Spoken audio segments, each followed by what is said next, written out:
Mojo Dojo already off the bat, and I do think this is Mojo Dojo's first time in the top 8, right? Yeah, that's what he said to us. This is his first time in the top 8 for sure. He also wants to say, shout-outs to the carried crew.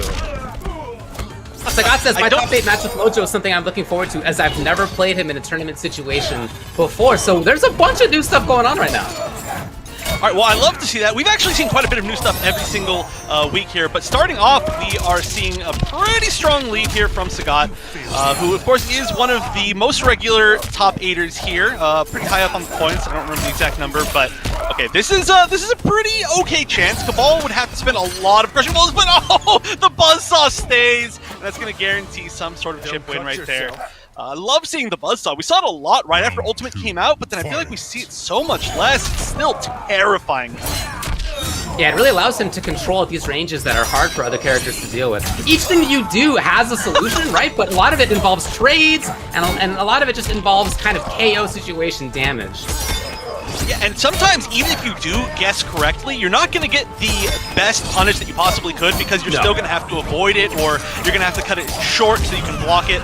But here we go, getting into the corner, pull him back in, spend all the bar. So this, we got in here so fast, I didn't even get a chance to see all of the custom moves. I do see the hook slam, and of course the buzzsaw, but so far, oh, and the possessed hat, of course. Possessed hat.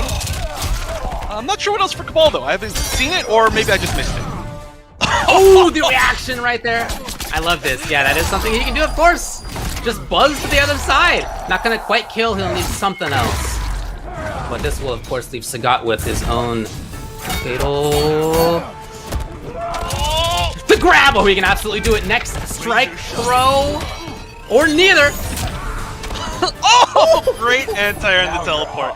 Oh, that was really, really scary, but very good patience. Of course, that, you know, you can spend some meter, change the timing. I'm surprised that he just went for raw teleport without actually covering it with the buzzsaw, which is a pretty classic thing to do. Yeah, it can be really hard to avoid that situation. Oh, a little funky, dropped it up in the sky. Kabal safe in general, flawless block there. Yeah, he has been trading with this. That's been intentional. We've seen it a couple of times. I like this idea a lot. Just limit it as much as you can.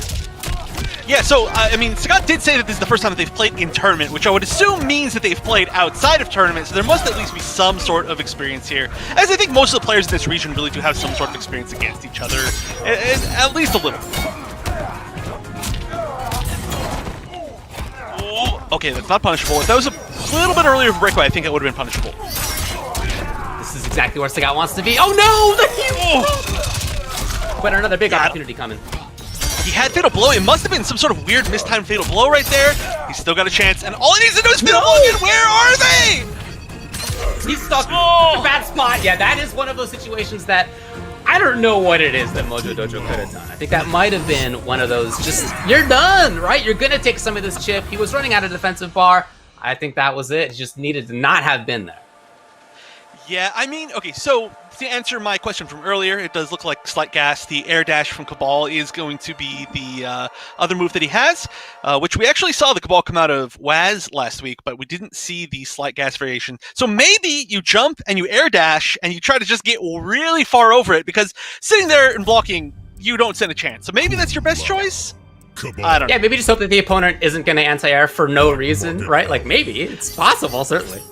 I mean, hey, sometimes in pretty much every type of game, you have to play to your outs. Yeah, exactly. You have to hope that, I mean, you know, if you sit there and block, you're chipped no matter what. So just hope for the best, you know? It's like it's like in card games, they say, like, don't, like, forfeit until it's over because your opponent can mess up, or they can, you know what? Hey, don't give up in fighting games because your opponent can disconnect before you lose. You never know, especially these days. Yep. Forward isn't just blocking, picking the wrong side on the tech as well. And now Sagat gets to move in. Oh, the whiff! But no lands use punish. Ooh, on both sides we have seen the whiff.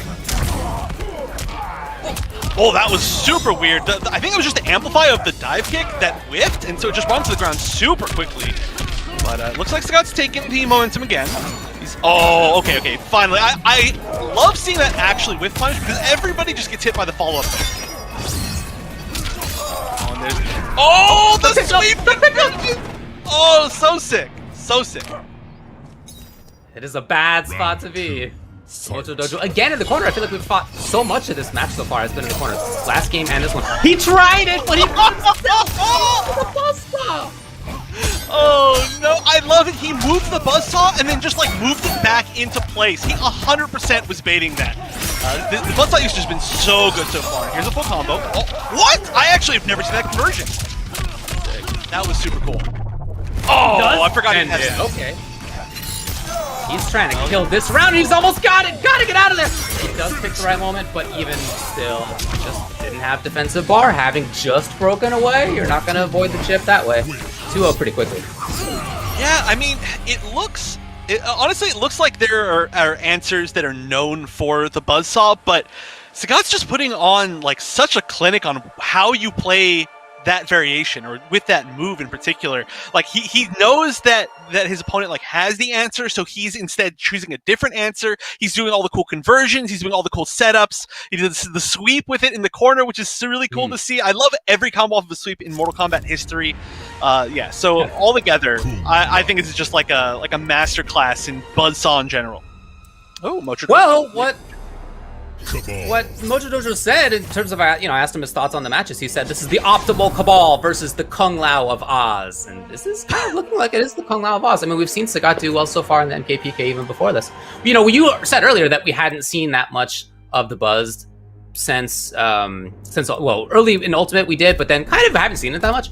And shortly after everybody was able to play this, first of all, everybody was like, wow, that's super good. And then day 2 of that, we started to see things popping up on Twitter. Here's how you solve it. Here's the issues with it. But the thing is, as you just mentioned, that it still does also have these other sets of counterplays that you can do. Just because there are solutions doesn't mean that those are the only solutions. Those are the only things that you can solve, right? There's lots of different uses for this. Yeah, I mean, that's always the next step. Once your opponent knows how to beat your options, you know how to beat those options. And that's what we're seeing. But, all right, Mojo Dojo starting off with some pressure, which is good. So far, he hasn't... What? Okay, that was maybe a little bit out there. And he lost a lot of momentum on that. He was doing pretty good. I wonder, was that supposed to have been instant air, slight gas? Hard to know. But in any case, he's stuck right now. Again in the corner, just like in all the previous games so far. The corner has been where he's lived, even with a mobile character like Cabal. No, the drop as well! All right, he's getting another chance here with the grab. Okay, 2 grabs in a row. We got the escape failed, and Fatal Blow is available, which is, of course, always just a terrifying, stressful time when it's Cabal. 3 grabs! Cash out? Yeah, just to get the round. Makes sense. Yeah, that was far, far too close to, I think, not cash out right there. But, I mean, on top of that, you do get the corner, so everything there is really nice.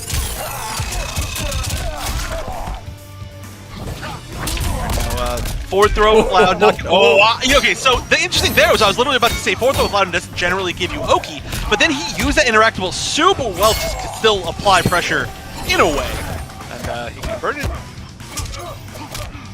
I do feel that there are some opportunities here for Mojo Dojo. He's missed some hit confirms, he's missed some punishes here and there too. Oh, big chance! And again the miss, but combo here. Alright, and because of this variation. Light gas, always so damaging. Oh yeah, Slight Gas and Hook Slam, I mean, together, it's probably the most damage that you can get from this character. Maybe the low spin could be more, but overall, a lot. However, it's not going to matter because there was still just such a life deficit. And Mojo Dojo just needs to find something early and then not give up the momentum like he did last time. And here we go. This is actually a great way to do it. No! I say as he drops the combo again. Oh, that's rough. Another big chance. No break. Good read. Mojo Dojo, no! All these little opportunities for Sagat to come back in. He's back in yet again. Here we go. Gotta capitalize. All right, the reads just haven't been right, unfortunately, on the breakaway or not. Yeah, we haven't seen a single hook grab crushing blow yet. Oh, the conversion just barely! Oh! Okay, that's actually very tough to do. Weirdly enough, the Fatal Blow from Lao is just one of the weirdest to combo into. So many times it hits once, and then doesn't hit again. All right, one more hit. Oh, and just the meaty forward 1-3 is gonna do it. Oh, I mean, honestly, Mojo Dojo found a lot of really good opportunities, but I feel like he just drops too many combos and just gave up the momentum that way. Well, I'll tell you, I feel like that is the top 8 match of somebody who is playing in top 8 for the first time. This is somebody who you could see in multiple situations there, has knowledge, has skill, has the talent for sure, has a strong character for sure. He's got all these things, but then putting that together in a situation where you could be winners finals of a Mortal Kombat Pro competition event, just that knowledge that you're in the situation makes it harder to do those things. And again, a lot of skill there. Really looking forward to seeing more from him in the future. But I do think you could see that this was his first time in a spot like this.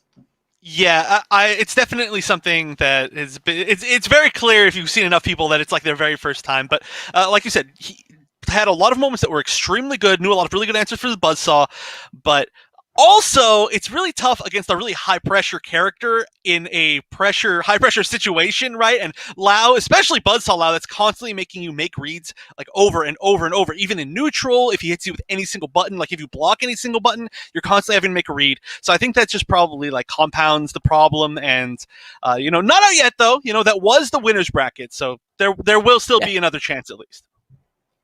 That is correct. Winners finals will include Sagat 83. It will also include one of GG Waz or ALD Ald 2011. Two players who have had a big impact so far on this year's MKPK here in Oceania. Ald, when asked for his thoughts on the matches, said, should be fun. Waz, a little bit more verbose on it. He says, I beat Ald last tournament, but he has been putting in the work. Looking forward to seeing how he has leveled up lately. And he also wanted to express his shout outs and best wishes to the Brazilian community. Of course, we can see right here the pro competition, which is what we're seeing right now. We're just about halfway through, and you can earn points by placing at each event, as we're seeing right here. All of these players are earning points. Most of them actually are within the top qualifying spots. Not all of them, so we'll talk about that a little bit later. But the top 8 in points over the set of months advance to the regional finals. For Intercontinental Combat, top 16 for the North American League, and then top 8 again for League Latina. But it's so cool to see all of these different regions. And you were just saying like a shout out from an Oceania player to a South American region. I mean, that's really, really cool to see that kind of level of like connection across the entire world, very literally, right? In times where we can't be together very literally, we can still be together in spirit, which is very cool to see. I hear that. So for Waz, look, the biggest story in the Mortal Kombat Pro competition in this part of the world is Wazminator. He has been undefeated. Right? He's won every single one of them so far. As a result, he's number 1 in the points. And we have seen a bunch of different characters from him as well. Half a dozen, maybe, like a lot of different characters, including some that I'd never seen him play before, even just watching his stream casually. So he told us that he's thinking about today going with Sindel or Cassie or Cabal, but it could be anybody. I don't know. What do we got? Yeah, that's always the question. All right, so it is going to be the Sindel. And so like you were saying, there's a lot of characters that I didn't even know Waz played, including like this Sindel. And it was actually last month, it was Sindel and Cabal. And both of those characters are not easy execution characters, especially if you're using the Banshee Dash version, which it looks, okay, Air of the Echoes, the Bounce, Losar Screamer, and Air Banshee Dash. Okay, same as last month. And so this is a really high execution variation, but he was 100% on the combos. The constant like jump loops and like Banshee Dash loops. So I'm excited to see it again. I don't know how he's so good and so consistent with so many characters, but he's a pro. He's very strong, has been for a long time. And that is a great way to start off the set. Although now the Scream Crushing Blow is gone for the rest of the set, which is pretty much one of the scariest things about Sindel, and not having that fear anymore is going to mean that Ald can pretty much at least play a little bit more fearlessly, which is what upgraded-ish Jackie wants to, of course. Yeah, whereas Waz needs to depend on having a KB for something like that, Jackie just needs to hit confirm, right? So we just saw Ald even it up in life right there. Ooh. Yeah, a bit of an unfortunate drop there. Right after I said Waz was super good at damage, and I thought that was going to be enough. I highly misjudged that. Okay. That's both of the bars right there. And now, Waz is no longer worried as a result about the far leap. She doesn't have access to that right now. So all he needs is the chip. That said, again, all needs was one hit, and it didn't come. Yeah, and you can totally see why this is a variation that one would pick against upgraded Jackie. A lot of the players actually in Russia chose Banshee Dash against upgraded Jackie back before Ultimate came out because it controls that entire space and it makes her play a lot more grounded. Great timing. Out of there's Waz, but all still pressuring. Okay, finds it. Gotta capitalize. All right, so ending actually in a little bit less of an oaky ender and trying to go for a little bit more projectile pressure. Didn't quite work out, but it's neat to see. A lot of people just go for something that's going to give you like a strike throw mix-up. Oh, he's right back in very quickly. Harassing here. Finds it. Yep, just completes the string. And now it's on Waz to make this comeback, which is doable. He's probably going to need to find one more hit or grab, and then he's going to be very dangerous. Yeah, of course, it's Jackie who's not going to have the most health, so you're going to do a lot of damage, especially with that fatal blow. Oh, yes! That should be enough. That should for sure be enough. The point blank, super slow overhead. I don't know if it was blocked low or if maybe he was just pressing a button or trying to walk back, but one way or another, that's how you find the damage. And that's part of what makes Sindel so scary, is that she's got the screen crushing blow and the fatal blow, and she's really good at converting into both of them without letting you break ever. So it just creates these situations where even if you are at that much of a life lead against Sindel, you are not safe. You're never safe really against her, even if she doesn't have a true launcher. It's cool to see this variation because even before we went live, we were talking about which variations we'd like to see more of, which moves we'd like to see more of. You specifically mentioned this. And it is, as you can see, right? It is helping to cut off Jackie's approach.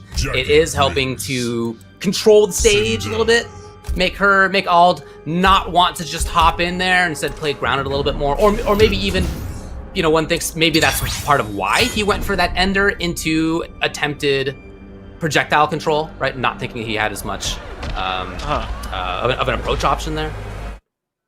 Yeah, it's entirely possible. I really am though surprised that we don't see more of this. I think that a lot of people were saying that Sindel was top tier when she came out, and then Ultimate gave her more love than almost any character in the game because she can put together so many good moves. Like there are multiple super viable, wow, double dash grab to start the game, but so many viable variations with her, including, or especially this one for this reason exactly. And with so many characters playing this upgraded style now, you know, Joker and Ball and so many others, this is a great counter to it.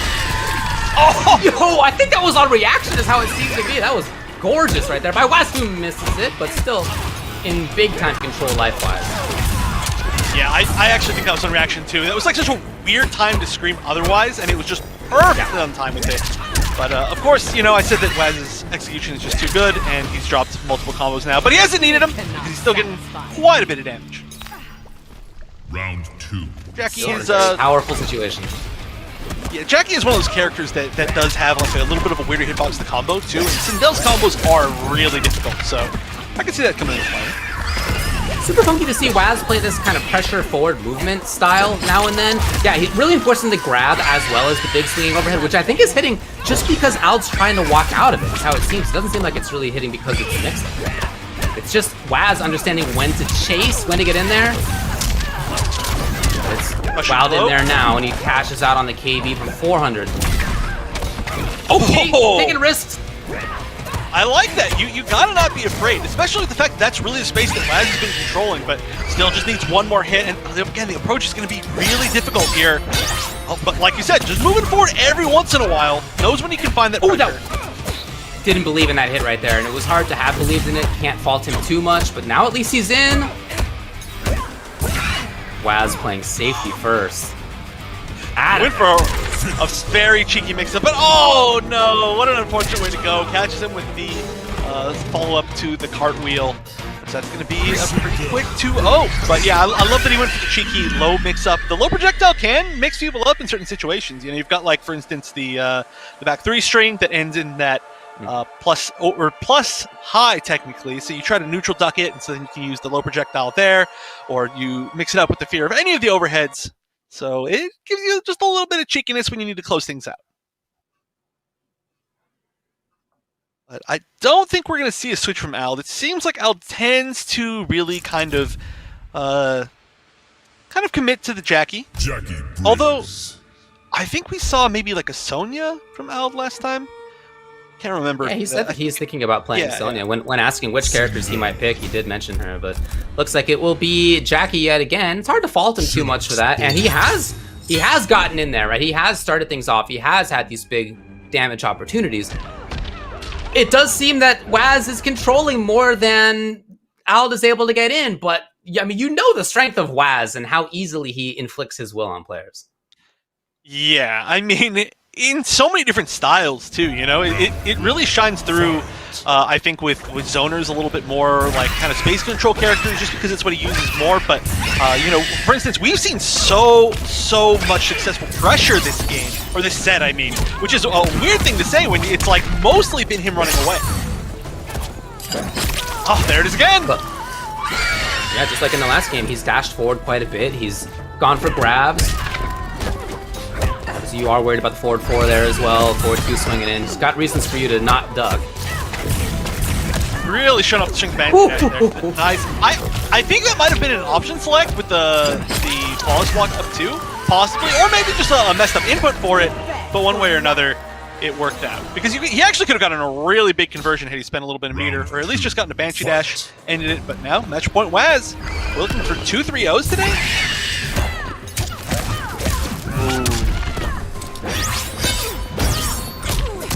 Oh, that was Here we great. go. Yeah, that's not a string that a lot of people flawless block the end of, because usually people will just go for 2, or they'll go for the cancel, or they'll go into just some other special off of it. So that shows a lot of knowledge. Oh, wow, the down one. Waz back to this control. Stabbing, and now again, as Sindel's do. Oh, the duck, but not punished. Oh, okay, and finally we see a grab neutral ducked here. The grabs have been doing so much work for Waz, but now he's in the corner. This is super scary. Oh no! Okay, still gonna get it. But had to put himself in the corner, actually. Damn. They're not gonna walk back. Oh, it's one of those super close starts. Oh, these are so weird. Uh-oh.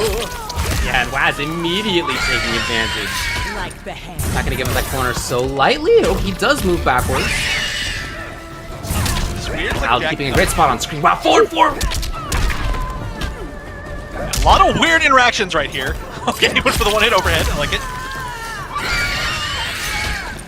You got Waz pressuring here again. Backing off, but I don't. Yeah, I was gonna say, I think that's a feint to back off. And Ald is in here. Looking for the break, none came. Waz with the great read. Yeah, it seems. Oh, okay. Catches him moving forward. That's not quite going to be enough. One hit away, but fatal blows here.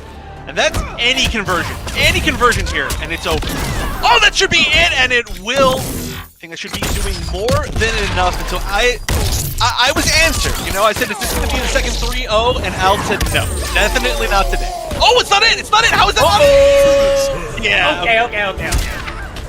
That almost, I want to point out, could have worked if he had been able to survive 1 tick of that goop, maybe 2. That could have KB'd right there, and if it did, it would have gotten rid of that off the floor, and that could have been a W for West. So I like the idea, just didn't quite have enough health. Yeah, if honestly, it could have worked, like maybe even if he wasn't in the corner for that, or if just the timing was a little bit off. So yeah, good call, because past that, you're done. So there's no chance. That's one of the nicest things that Jackie got in Ultimate, is the fact that she can pretty much guarantee those wins. But all right, so Ald really looking like things are picking up for him. Looks like kind of warmed up, maybe. You know, this is the first match of the day for both these players. Back to the Sindel. Yep. I think. I mean, it Look, looks it's like they're been picked. serving him well. Yeah. You can tell too that like the variation is like designed around fighting against Jackie. I don't know if I actually never seen Waz play Sindel for any other variation. I mean, this is a pretty good all-around one, but Right. I can see stuff like maybe like the low projectile, maybe being switched out, because that is pretty risky against Jackie. But this is super solid, so just stick with it. Oh, maybe not. You know, just show me how you split it. Okay, and I'll taking the early risk this time. So they're both switching things up big time here. Waz backing off more this time early on. Last time in fact, last 2 games he had dashed in. Al now finding the big moment for himself. right here for more pressure. Good hit confirmed. That Oh, it was a big chance. Oh, Was a chance.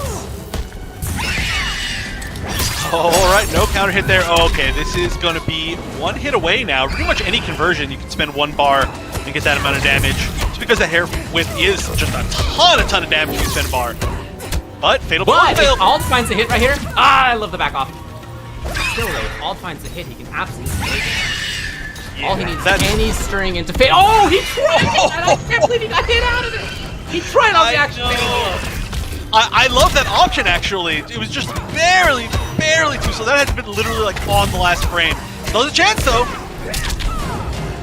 Oh. You know, it was more play by Waz. He just was blocking it out. Look, grab him, right? Absolutely throw him rather than take the hit. Oh, wow! Super ready for that punish. You can tell that Al actually has a lot of experience against Sindel, despite how the set has been going so far. But he's definitely, he's got it. Oh, there it is again! Oh, wait, that wasn't even a punish. No, it's a counter. Blocking.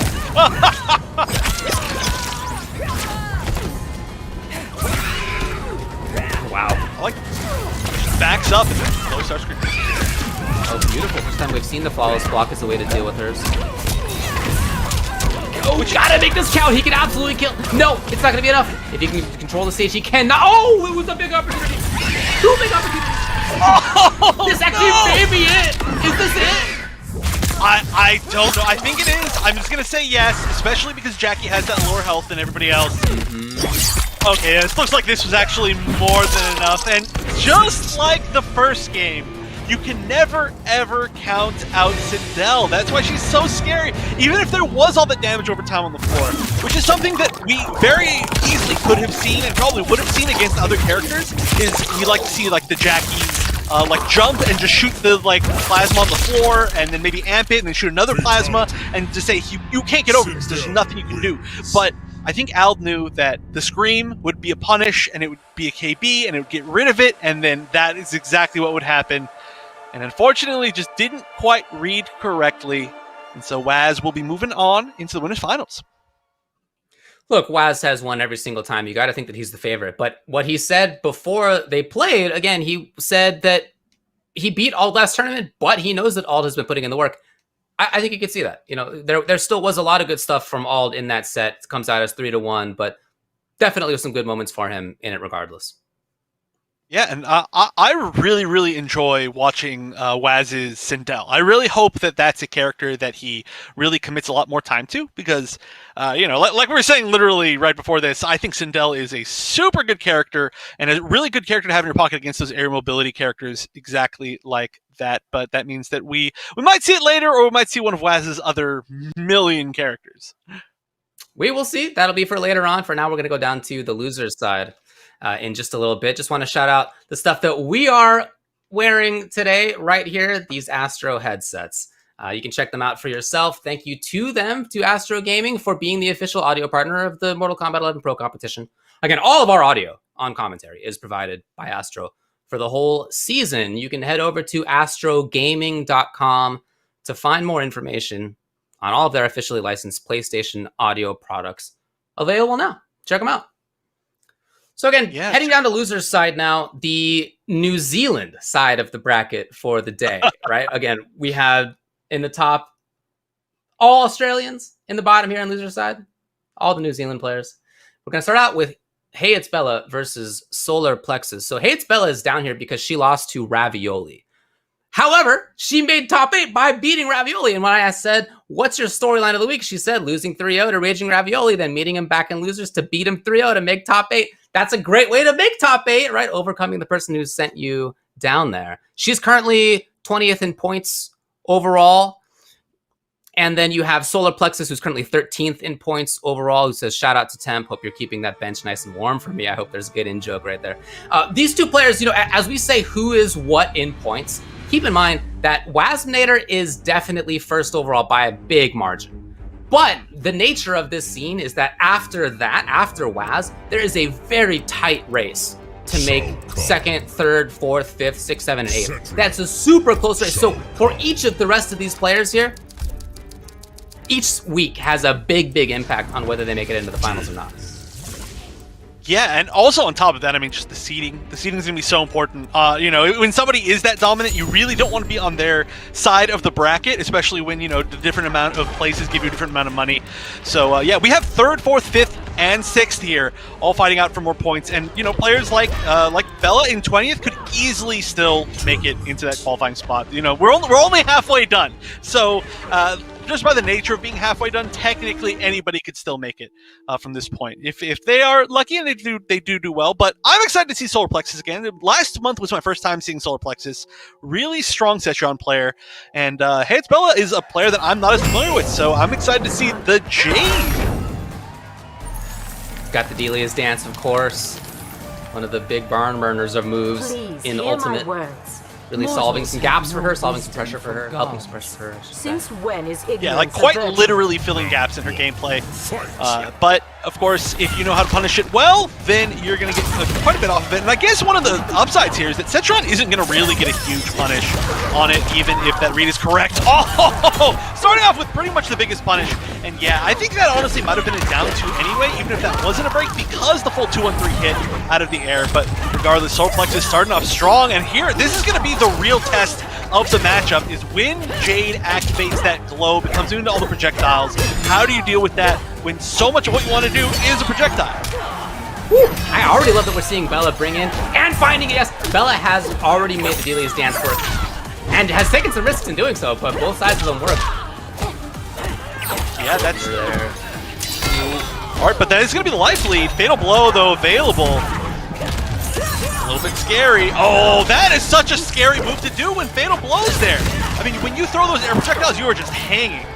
You are just waiting for anything to pop you on the head, specifically a large boulder. Oh, that was a read on the air projectiles again. Again! That could just be reaction Fatal Blow. That's so scary! Not doing it, though. Oh, slight life lead for Bella. Oh, my God.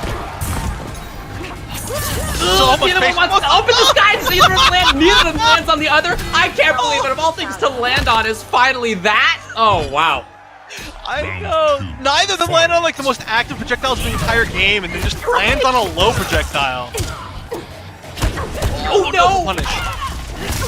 You're not going to get a huge punish from that anyway, but could have definitely been more than that. Oh, yeah, weird conversions here. I mean, both of these players are being airborne so much of the time that I don't think they're ready to get really anything. Nice! Super baited right there. That was a definite intentional neutral up. Oh, no! That was really good knowledge to definitely get that breaker punish.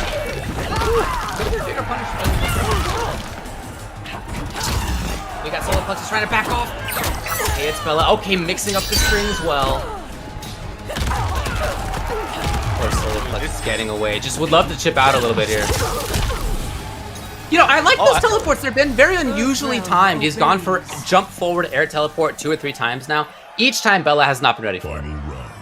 Yeah, I think a lot of it is the timing is taking up the same timing slot, quote unquote, as Hell's Wrath would be if Jade didn't have the glow on. So I think that maybe Bella's waiting for the Hell's Wrath to come out and then punish it, but then it's like, wait a minute, now suddenly Setron's behind me. 1-1-4, all right. Maybe you need to do that with the glow. Haven't seen the airborne report yet.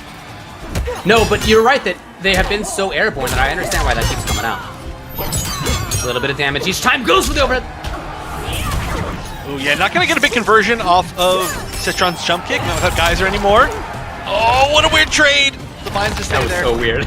Oh, finally it does work out! Oh, and maybe the most important time, yeah, that is so plus. That is going to stuff the startup of Glow, and that was a very intentional setup to beat that. Now we're going to see the backwards fatality or friendship. Oh, I haven't seen this in a long time, actually. Yeah, I don't think people know the info. Well. I feel like that's why he was sitting there first. He was looking up the input. You know what? I think that maybe... that is entirely possible. You never see the stage fatalities, and they're all so good. This one, and then the one on the Shaolin Trap Dungeon one, I really like a lot. But yeah, I don't think anybody remembers the inputs. You gotta learn it. And I need people. This is a call it right now. Everybody learn your stage fatality inputs. I know there's not a lot of them, but got to admit I have no idea what they are. Yeah, never me done neither. Never done them. Well, look, the Jade pick I think is a reasonable idea. It's just that there are some unusual timings coming out of Solar Plexus. The sudden teleports, for example, the backing off very, very far and even longer than you might expect into teleport. Like, it's just been really hard for Bella to nail down where Solar Plexus is going to be. Yeah, I mean, I still think that was a pretty close competitive match. It just came down to just a few reads for sure. So I would, well, I mean, Solar Plexus definitely needs to stay the same. Definitely can't yes, stay there. That is the rule. Yeah. Bella told us that she could end up also playing Cetrion or Collector, but it looks like she's going back to Jade. Yeah, I don't know if I can speak on the Collector matchup. I don't know if I feel like that makes much sense to pick, but the Cetrion Mirror is definitely a doable one. We've seen a lot of people go to that before, if you're comfortable. But honestly, again, I think the Jade was really good. I think her pressure when she got in was extremely strong, and she gets right on a lot of the mix-up situations, but just needs to hold on to that corner a little bit more, maybe. I mean, I know it's tough to keep Cetrion cornered, right? She can teleport, she can jump then teleport, she can just jump, she can throw you, but yeah, you're gonna find some sort of way. Did she have that last time in the last game? I didn't actually look. I just don't think I saw that. The upward rang, whatever it's called. I don't know. I mean, so we didn't see, I think, a third variation move, right? We saw Delia's dance, and we saw the air projectiles, and then I don't think we saw anything else, so maybe this is the same variation. Oh, no, we saw the low projectile. We saw the low projectile, so... Okay, yep.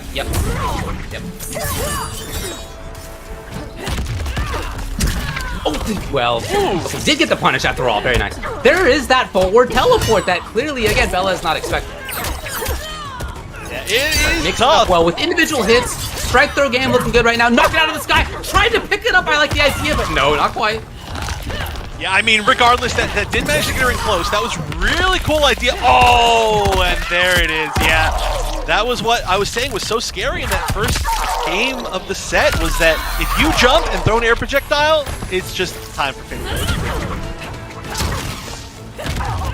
But if Solar Plexus loses this round here, it's going to be very costly. It doesn't end up happening. That is a bummer, though, for that KB to go by.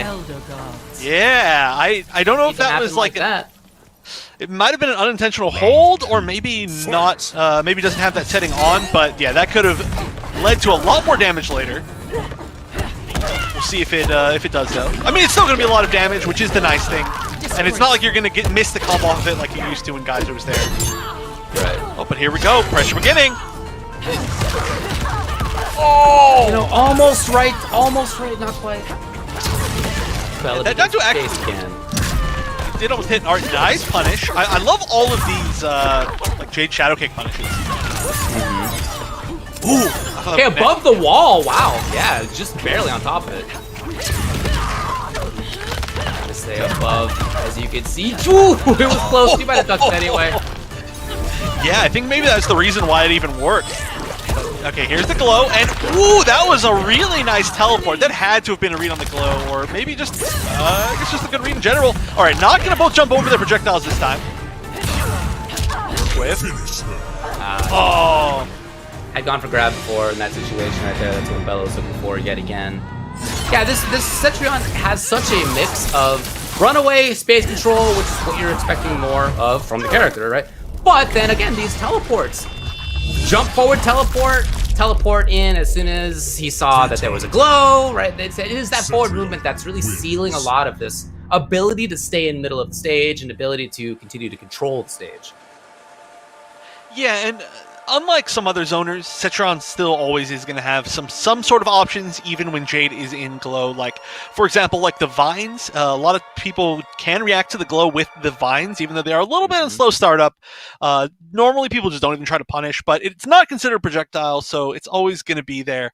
And Cetrion's normals are just so strong. I mean, her down 4, her 4-2-3, everything about her is really solid. And you can see how even when you can't zone 100% of the time, the character can still be super scary. Sub-Zero, Cetrion. Oh, yeah?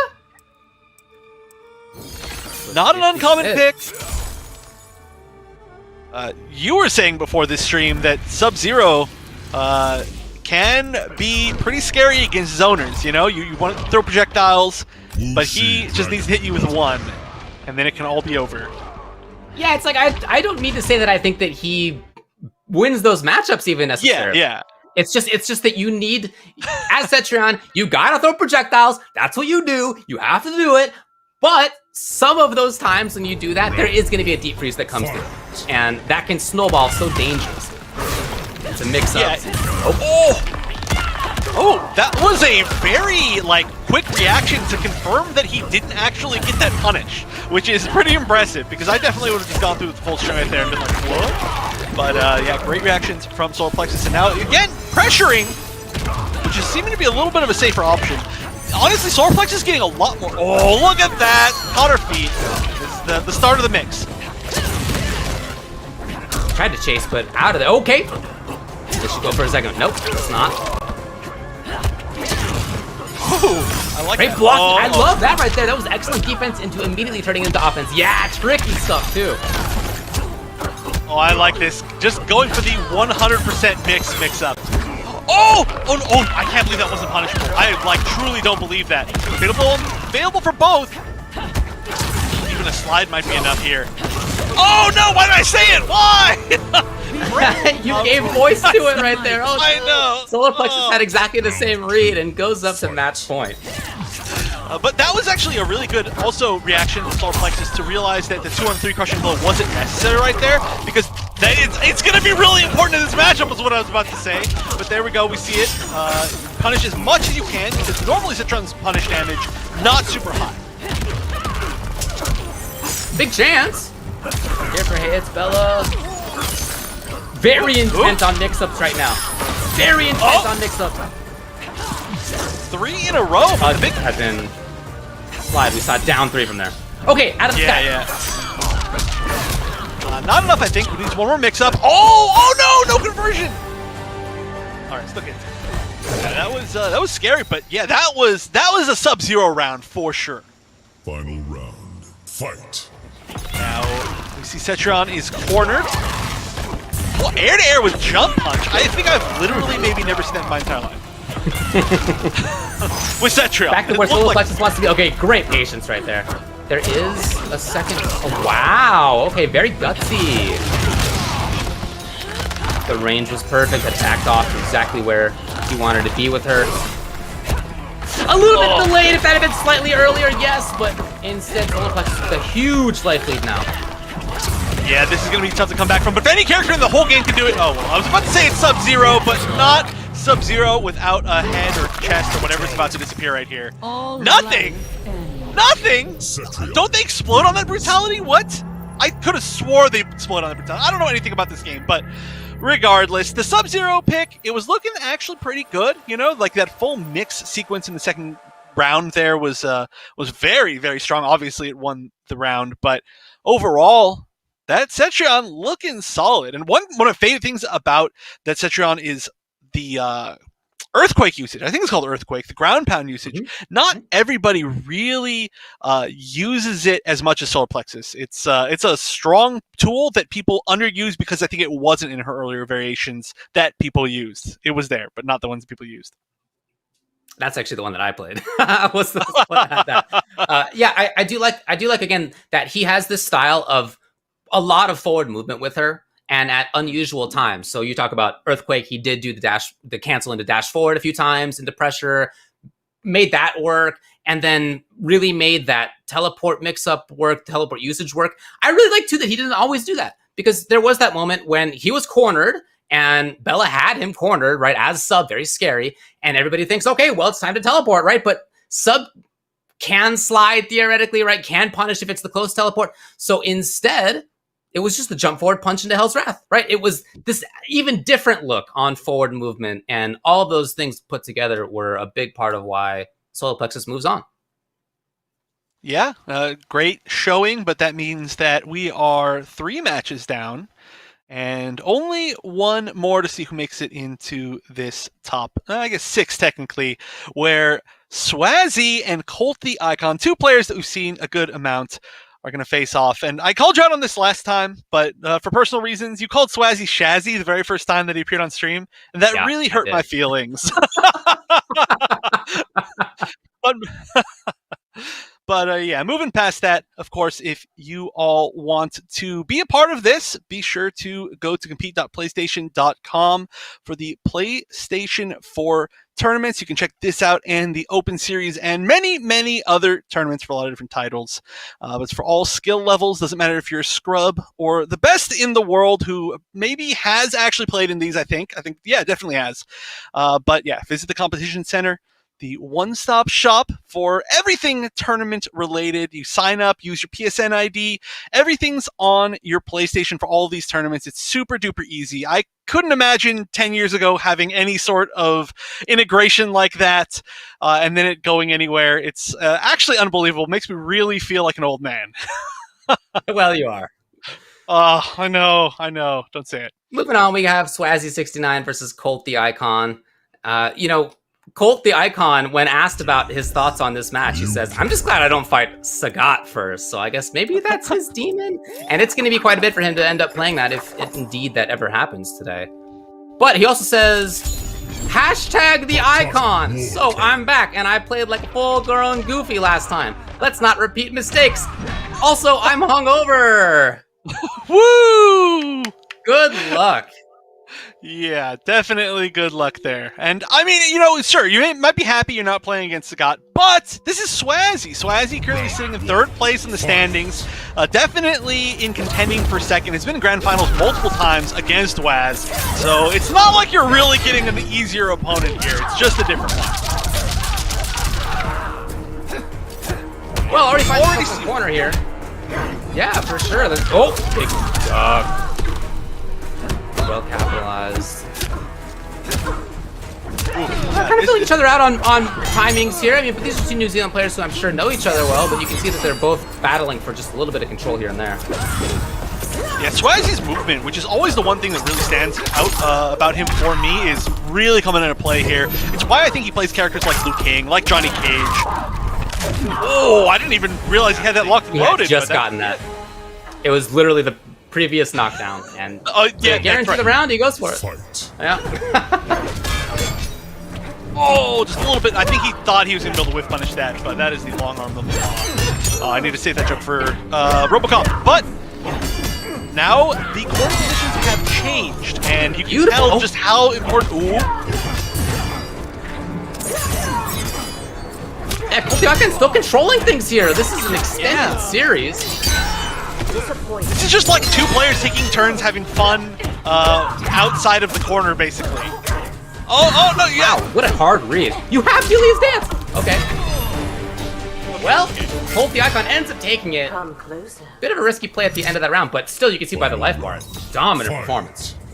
Yeah, I love the fact that Swazzy, clearly was trying to just get that corner back at the end of the round. He tried the dash up grab, he tried the jump over, finally eventually found it, but oh, here we go, big combo. Oh, no, just chooses the side switch. Now, that was also a read on if there was a potential breakaway, of course. So all of that was good. Oh, Swag. Okay, fireball, big chance! And that is punished. Yeah, she definitely hangs out that great button down two for her, but she is there for a while on Whip. Oh, yeah, and that breakaway is actually going to hurt. Look, no offensive or defensive bar for Colt for a little bit. And you don't even really save that much damage for breaking right there. And obviously that one saved literally no damage. Big risk on that flying kick, especially with Fatal Blow available for Colt. One hit from either side here is going to do it, but can Colt get past the zoning? Oh no, the back two. I feel like that couldn't have been an intentional back two, right? What's the input for Glow? I don't know what it is offhand, but is it with the two? I don't think it's with the two. I mean, down back two. Is it a kick? I think it's like back forward 4 or down back 4. I think down back 2 is the reflect, but I don't know if there. Down back 2 is actually the input. Yeah, I just looked it up. Oh, it is? That was probably what he was going for right there. And yeah, okay. Unfortunately, didn't work. Well, I mean, who knows? I've never played Jade in my life, but I did look it up there. It's a weird time to press back 2. Right? The idea of getting another purple makes total sense. It just was an input error, unfortunately. For both players, it was a very swing-heavy kind of game. You know, Colt totally controlled that second round. Swazzy totally controlled the first round. They both showed that they're absolutely capable of taking this. Yeah, this is going to be, I think, a high-pressure, high-momentum matchup. And it was really interesting, actually, to see in the third round how different it was when neither of them had the corner. They both just were like, yeah, you know what, space is cool. Space is cool also. I don't really need this pressure. But I think if any of them do get to the corner, that's going to decide the whole thing. Movement. Look at it. Smooth. Ooh, I love it. That was a very cute little unusual timing. This is such, in a weird way, these characters are so similar. Uh-oh, here we go. No Oki. Classic input error with no defensive bars. Colt as he now is just getting pummeled. Yes, great reactions. Oh, that was a bait to test if his reaction was a Twitch reaction or if it was actually to the glow. That would have been amazing if he'd actually flanked it. But, you know, I was talking about the corner earlier. Oh, nice! What an easy way to side switch if you can make that super unsafe for you. Ah, this time, no! Swazzy immediately putting it into that.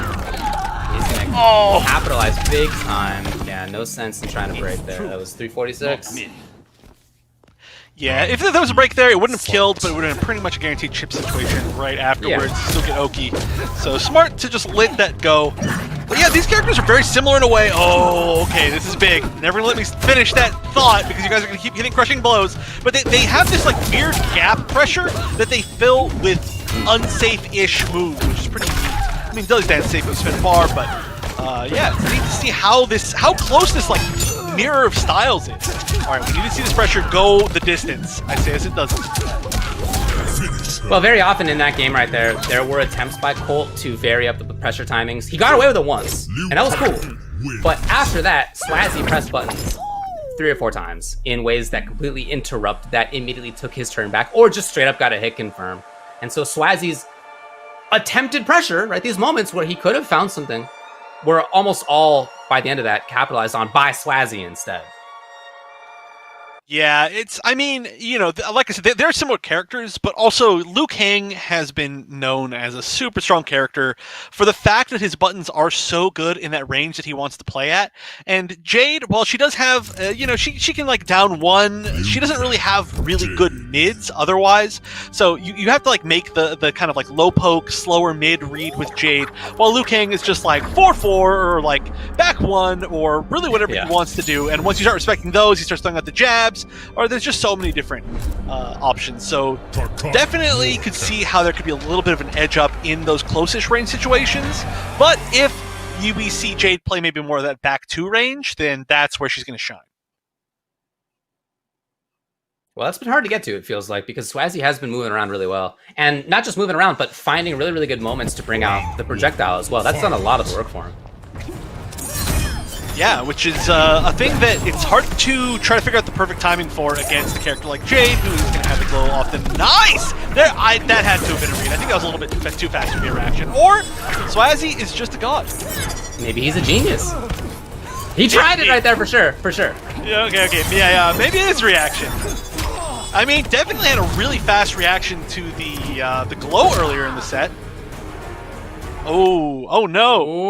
Oh no! Can you react to your internet dropping out is the question. And I don't think even Swazzy is fast enough for that.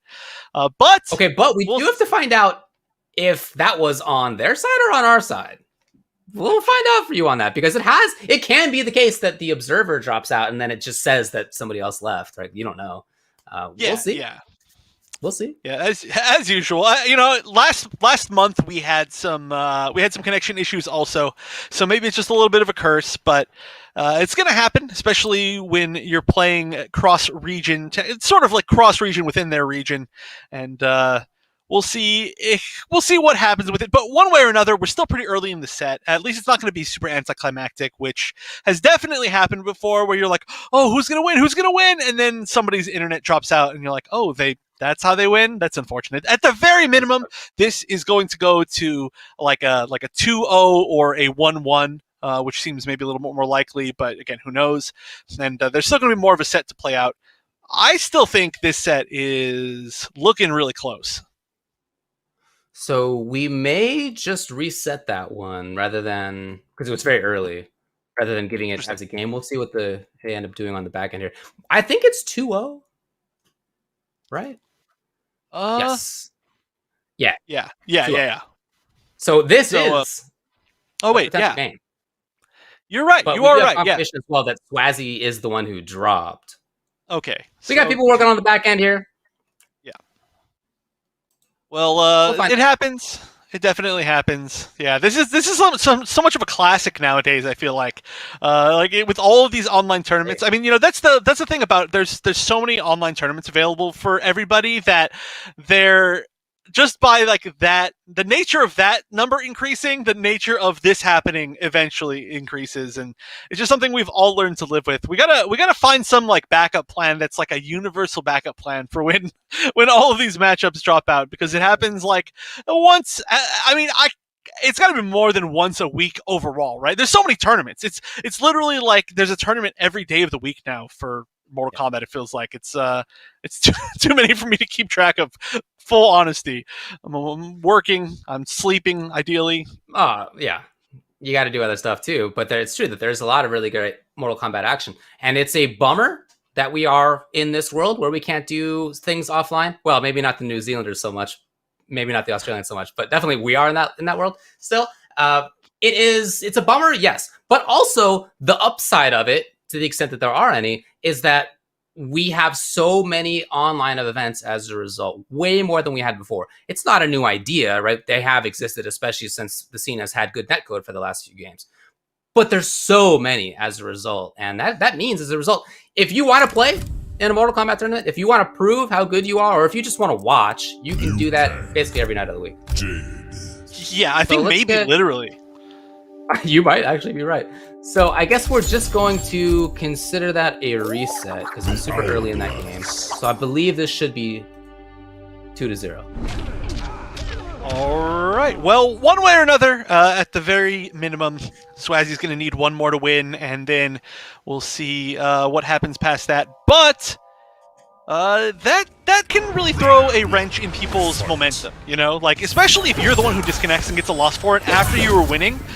You might kind of take a minute again, at least, to kind of get your I don't know, your mind back in the right place. Ooh, we're forward 3. That might have been an attempt to be a flying kick.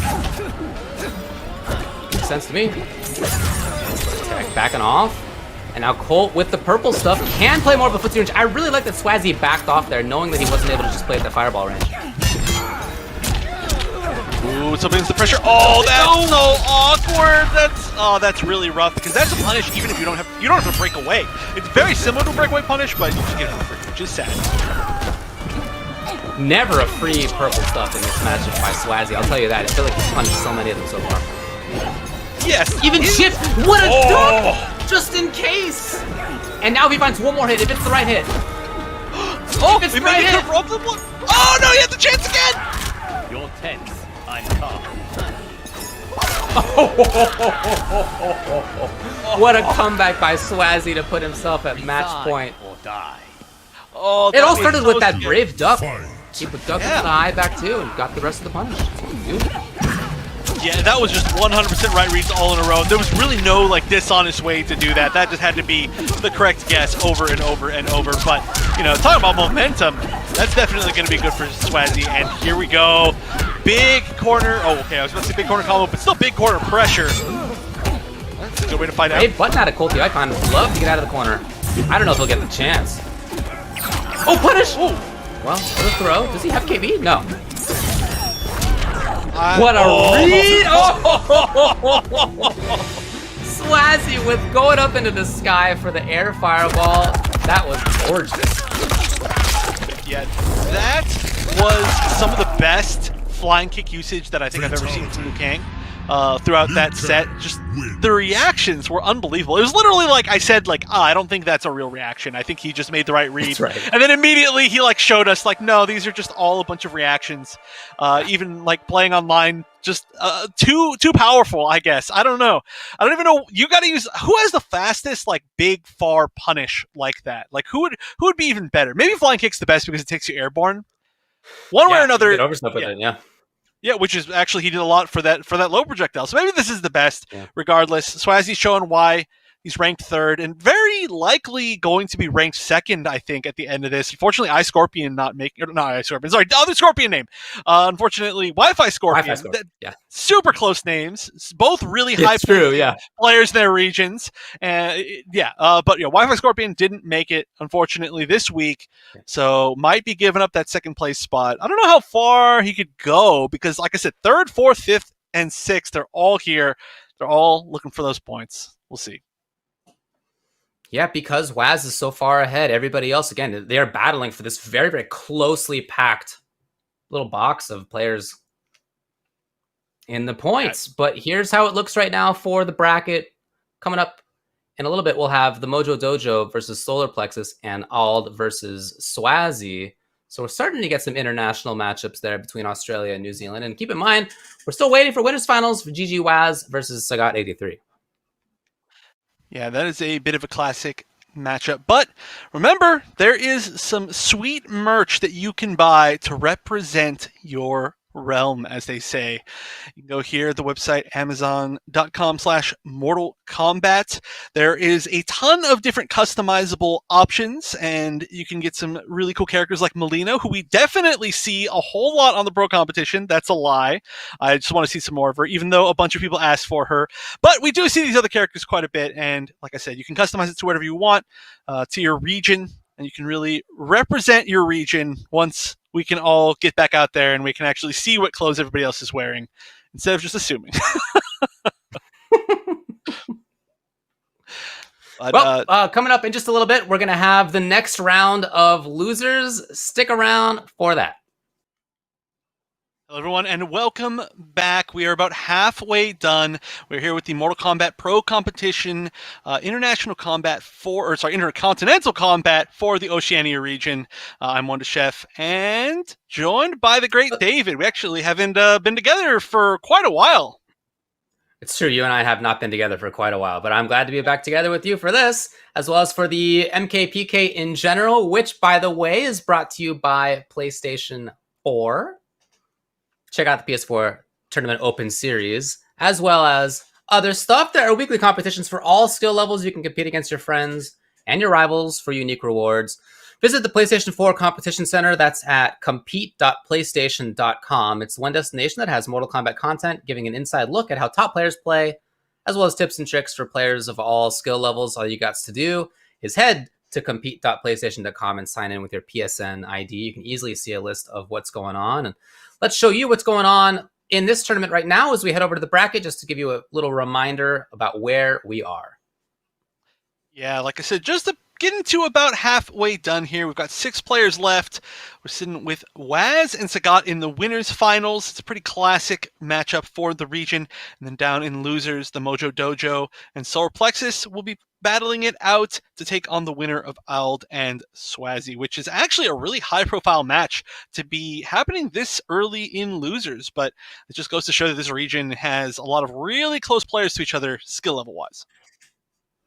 That's true. Yeah, it's one of my favorite parts about watching this region, is seeing that there are lots of players who are certainly on the come up / are already good and are very closely in skill level with each other.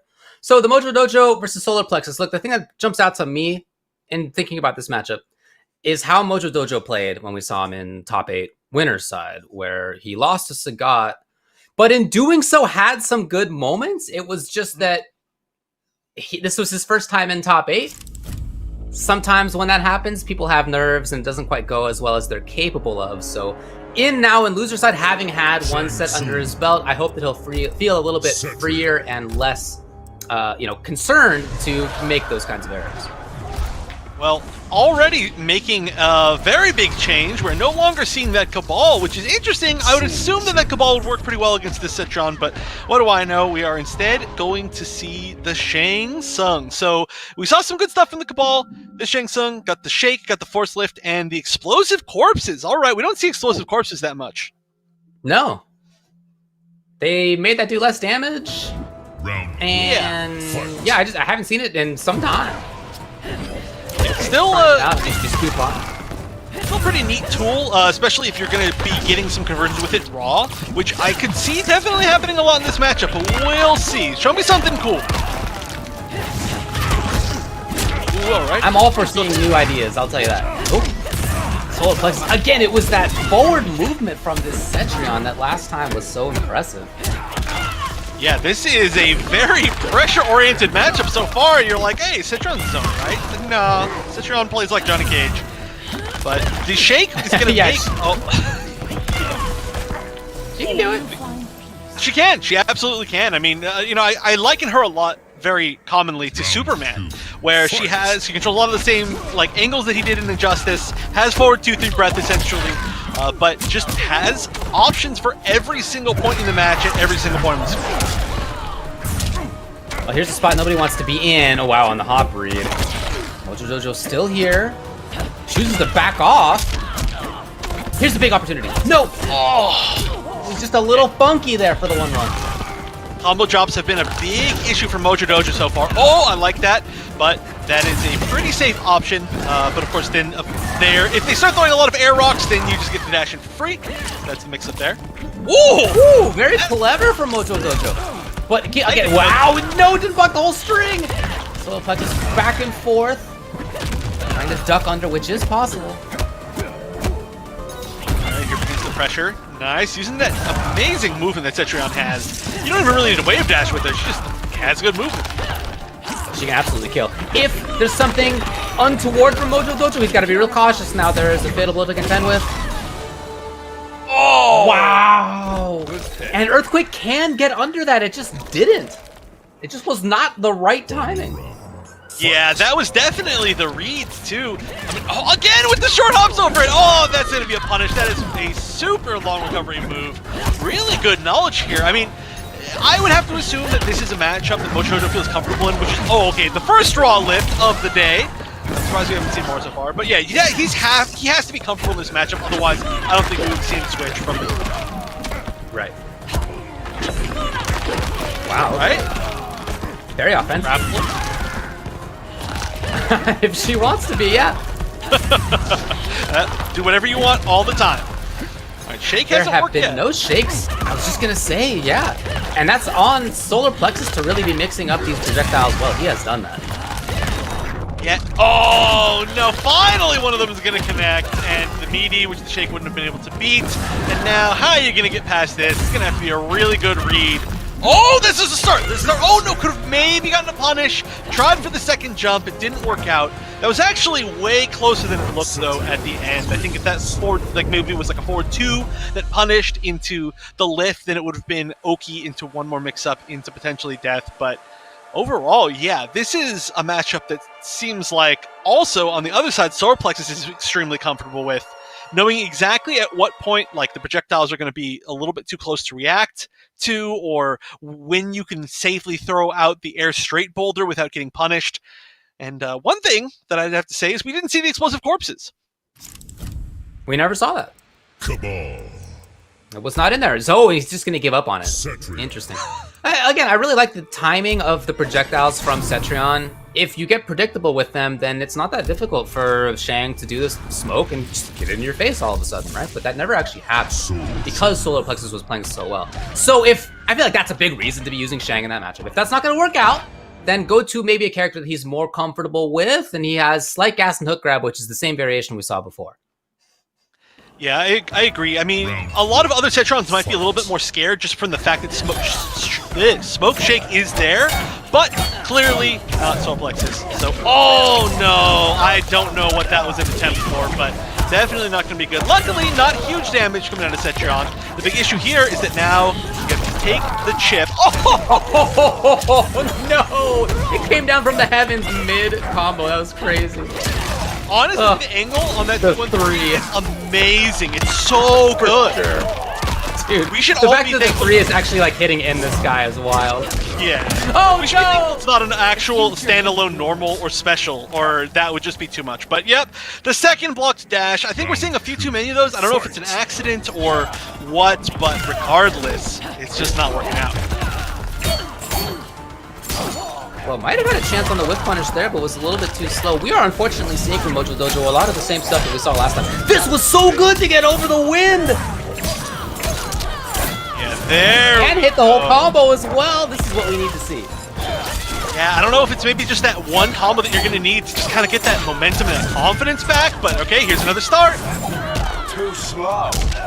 Oh, instant air jump, you can wake up, that works. Oh no, that breakaway, why? That is all of your defense meter gone for nothing. Had to have been a mistake. Fatal blow's available, that's going to be really nice here. No button in the sky after Slight Gas. Oh, no! Huge read! It's not over, hold on a second, now it is. Solar Plexus ends up doing it. Again, I do feel like we are seeing some similar problems for Mojo Dojo as the first time we saw him. There's continuing to be really good stuff, continuing to be very knowledgeable play, and then errors in execution, misidentifying hit confirms, not identifying hit confirms.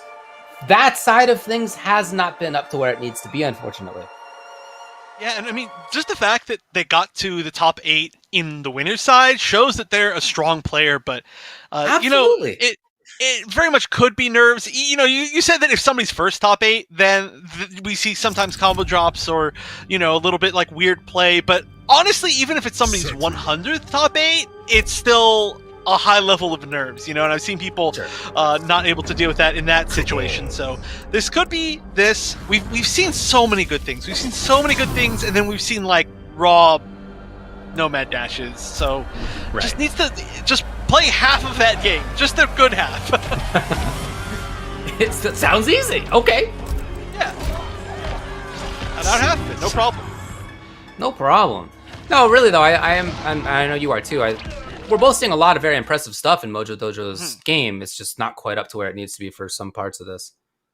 Well, it's going to need to be this game that he turns into a victory, and then 3 more later if he's not going to be sent out of this thing's match game for Solar Plexus. Well, starting off with a good read. That is a tool that's very good against the barrier, but that is not how you want to start this. And again, the raw nomad dash. It's just a little bit too much of a risk, I think. Especially, okay, I say as he hits it, but especially when you're using Slight Gas, the only big read there is that they're going to be doing straight air pulls. And aside from that, there's really no reason, I think, to do quite such a big risk. Out. Well, the defensive bar's all gone. Solar Plexus at match point. It's looking pretty rough right now for Mojo Dojo. Yeah, I mean, there were some really good reads in there, but again, it's just a few too many times getting caught, being a little bit unsafe. So the chance is still there, but let's see how he approaches it. Potentially. There we go. Yes. And Oki as well afterward. Nice. I like that. Was very upgraded Jackie Oki. Oh no, again a grab. So many grabs out from Solar Plexus in general today. Okay, the raw nomad dash is gonna work. 8th time's the charm. But actually that go-to defensive option, wake up, forward jump, kick, is worked like 5 times for Solar Plexus, something like that. Oh, he actually evaded it! And no, it put him down! Mojo could have taken the round. Instead, he's gonna still need to struggle for it. He needs to find one more hit or grab. And fight him. Yeah, it's back. And it hits! Oh no! Solar Plexus still alive. Mojo Dojo still alive. But one more hit, one more grab. Either way, either side. The read. Oh no, not chip yet. Oh, it gets back there.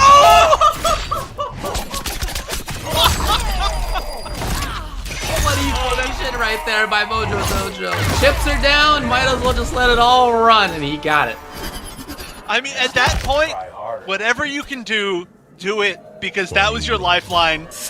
And all right, there we go. Both, I mean, Fatal Blow's gone for Solar Plexus too, so that's actually a really, really big win. I think all the Crushing Blow's gone now. Maybe 2 and 3 it wasn't the easiest round. It was that lack of hit confirm again for Mojo Dojo as he continues to do cool stuff, but just not getting those moments that he could be getting again. Maybe expecting a breakaway there. Maybe, but then at least you could just do down back 4 again! It's all those air to airs. Each one of those can be a tremendous amount of damage. That's true. I like that. I like the use of the air saw. That's something we haven't seen quite enough, I think, this set. Oh, punish? No, a little bit too slow.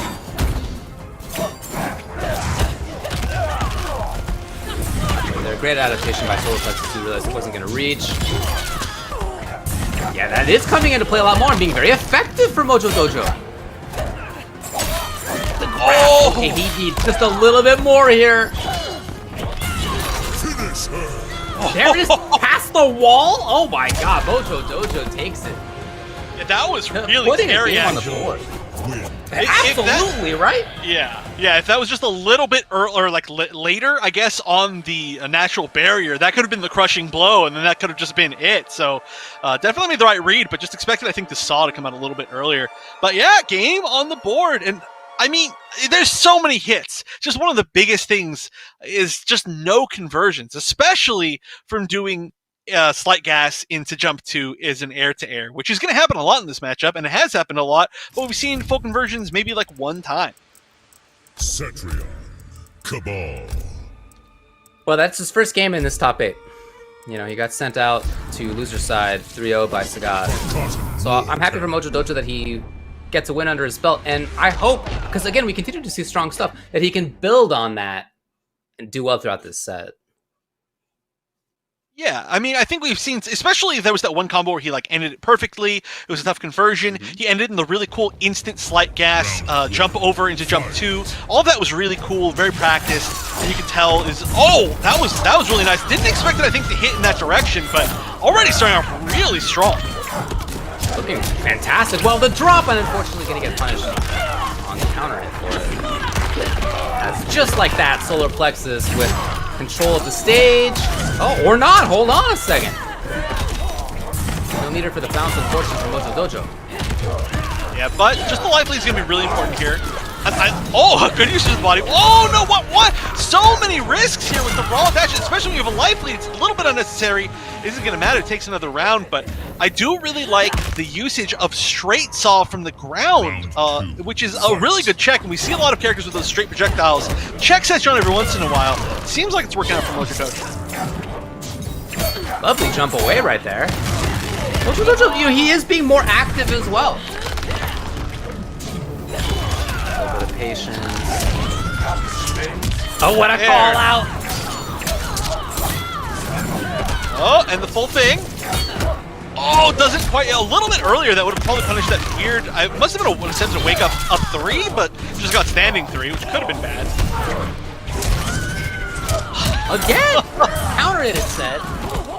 And I don't think there's been a breakaway, by the way. Honestly, it seems like Solar Plexus is getting a little bit flustered here. Oh no, that should be it. Just gotta do the combo you've done 1,000 times. Nice work. Mojo Dojo evens it up 2 games to 2. Yeah, looking a lot better there. Landing a lot more of the combos. I like that. Definitely going for the safest option right there. Would have, of course, beat the breakaway with the armor breaking down back 4. So it's guaranteed as a kill. But yeah, it seems like Solar Plexus maybe is playing a little bit flustered, getting hit by a lot of these raw nomad dashes, like a lot of them, like 4 in that game. Getting hit by just a lot of like raw forward 2-2s. It's just whatever he was doing earlier, he needs to go back to that. And there really hadn't been a whole lot of grabs from Cabal, so I'm not sure what the full fear is. Well, I don't know that there's been a big change in playstyle. I think for me the biggest change is that Mojo Dojo hit the combos. Right? He has been finding hits even in games number 1 and 2. He'd been finding hits. He just hadn't been converting them into significant damage, and in that game he did. Yeah, and almost even more important than the damage is the Oki. You know, dropping that Oki means that Cetrion gets the backdash on Wake Up and then do whatever she wants, play the Cetrion game, but you can keep her playing the Cabal game a little bit more. Gets Oki up for pretty much all of his enders.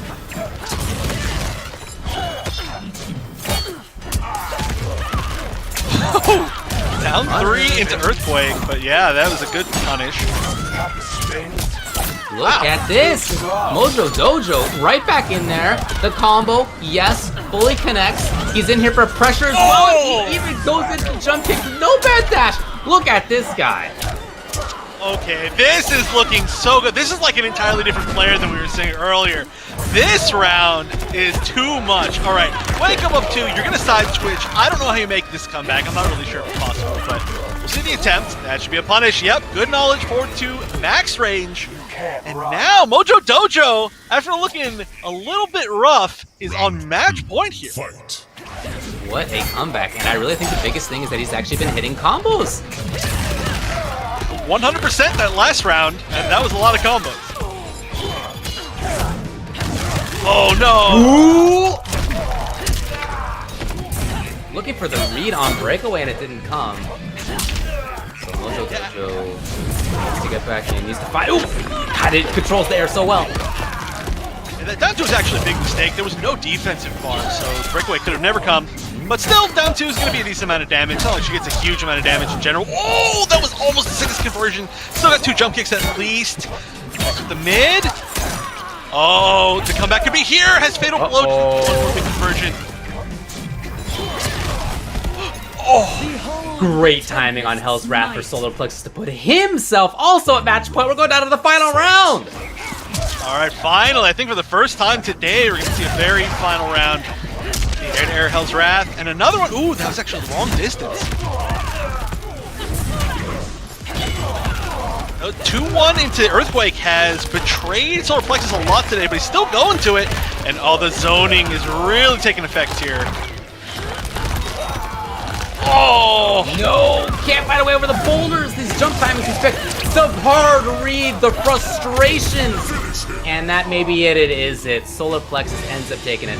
That last round was just a frustration round. You know, that was somebody who was tired of being zoned by boulders, tired of having to respect the Earthquake after the boulder, and just wanted to get in there, solve it, right, with this Nomad Dash, and that's exactly when Solar Plexus thought that was gonna come. Yeah, it's something that's so often, too, you end up seeing when somebody is that close to victory. I mean, so, you know, we talked about the first level of nervousness is being, like, up on the stage, essentially, the virtual stage, and being in that top 8, and that's the first level of nervousness. The second level is when you're that close to winning, and you're like, I'm this close to winning. And then suddenly you realize you have no idea how to win at all in this game. Everything that you knew goes out the window. You're like, I don't even know how to do moves. Like, what's going on? Like, it is the scariest moment ever. And it looked like maybe that's what happened, combined with maybe some of the most, like, I don't want to say tilting, but the moves that do make you the most impatient in the game, which is the boulder and the earthquake from Cetrion. And it's just all paired up perfectly. But overall, I think that the way that we saw him play in the second half of that set was a totally different player. I'll tell you, in the future, I feel like Mojo Dojo has a high ceiling because we saw a bunch of stuff in that set and in the first set that we saw Mojo Dojo play. That was great. Great decision making, great pressure. Just didn't quite have those hit confirms, dropped some stuff, right? In those couple of games that he won, his decision making was also good, right? But I think most importantly, he found those conversions. He was actually dealing the damage. He was getting back in there with the Oki as he needs to. I feel like that's more of the player that he can be and more of the player that I expect to see in the future as well. Yeah, but regardless, very impressive, and I'm really happy that we got to watch his first appearance here, and very glad that we did get to see that adapted newer version in the end, like a good way to show off like what you're capable of before you're gone. And there's going to be plenty more chances, right? We're only halfway through the season, which is only halfway through like the normal season, not including the postseason. I guess that's technically accurate. The postseason of the regional finals. So yeah. Plenty to go. But that means we are going to be moving on and looking at the rest of the players in the bracket still, as there are so many high-hitting players here. Ald and Swazi are really going to show off what the best of the best, I think, in this scene can do. But they're going to have to do it in losers round 2, which is super unfortunate and tough, as both of these players have been up in, definitely at the very least, in winners top 8 before. And Swazi, of course, has been in multiple grand finals. But we'll see. Okay, hey, the Johnny Cage coming back out.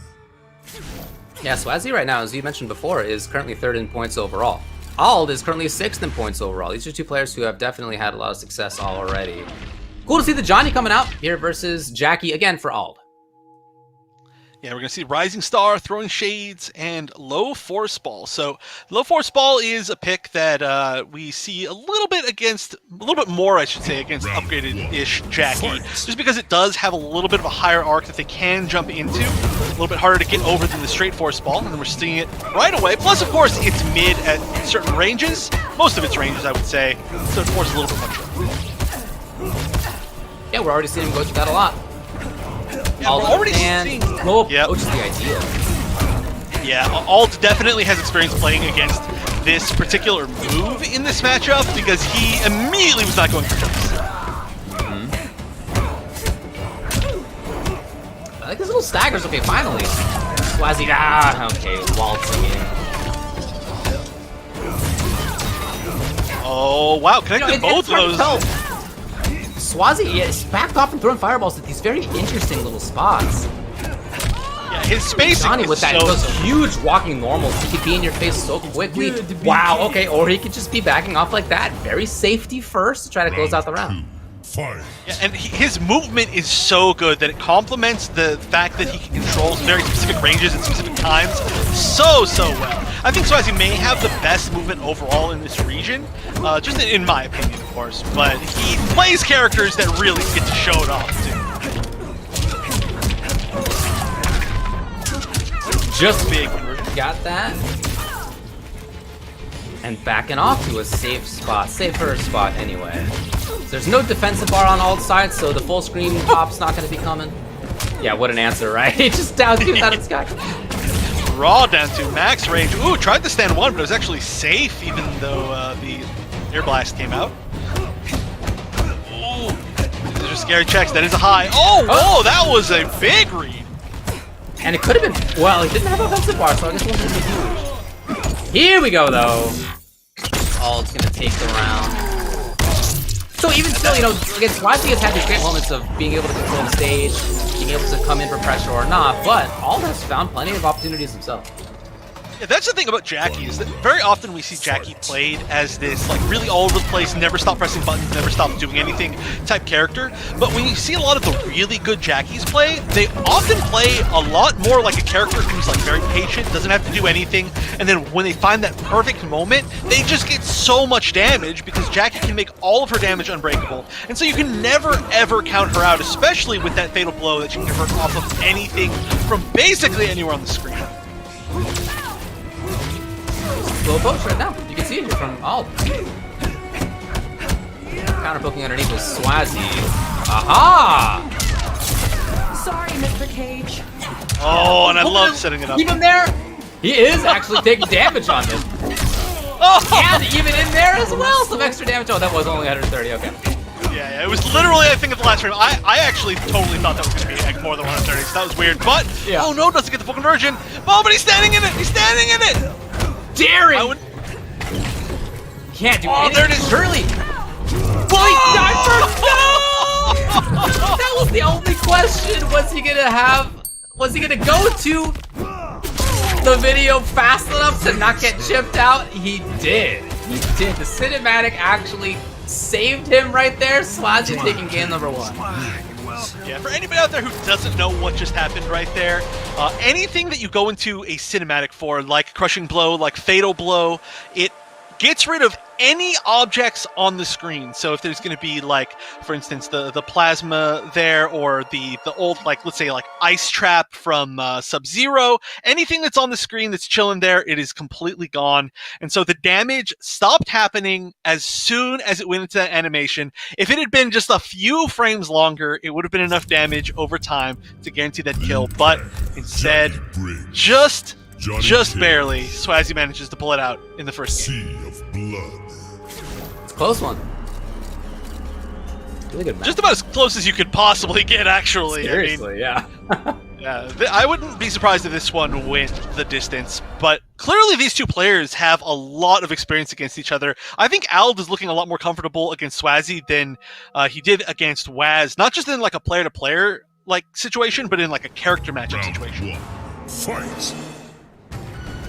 These are two players from countries. This is Australia versus New Zealand, but I'm sure they do play against each other a lot, yeah.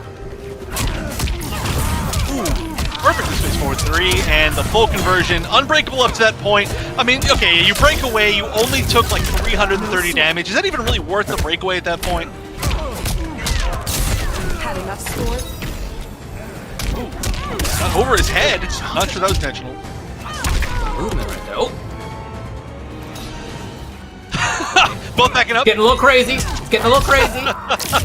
They need a cooldown right there. Right.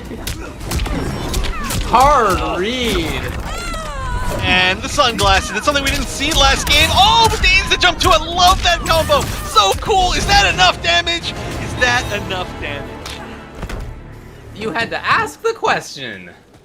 Oh, okay. That was a rhetorical question. Sorry. That was like Indeed. is that Indeed. enough? Does he need that much? Yeah. Is that it gonna was kill? Yeah, for sure, for sure.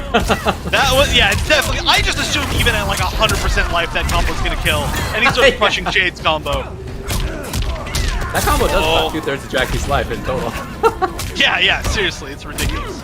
But speaking of like a lot of damage, it's just a lot of little bits of damage so far here from Ald, but chance here for Swazzy.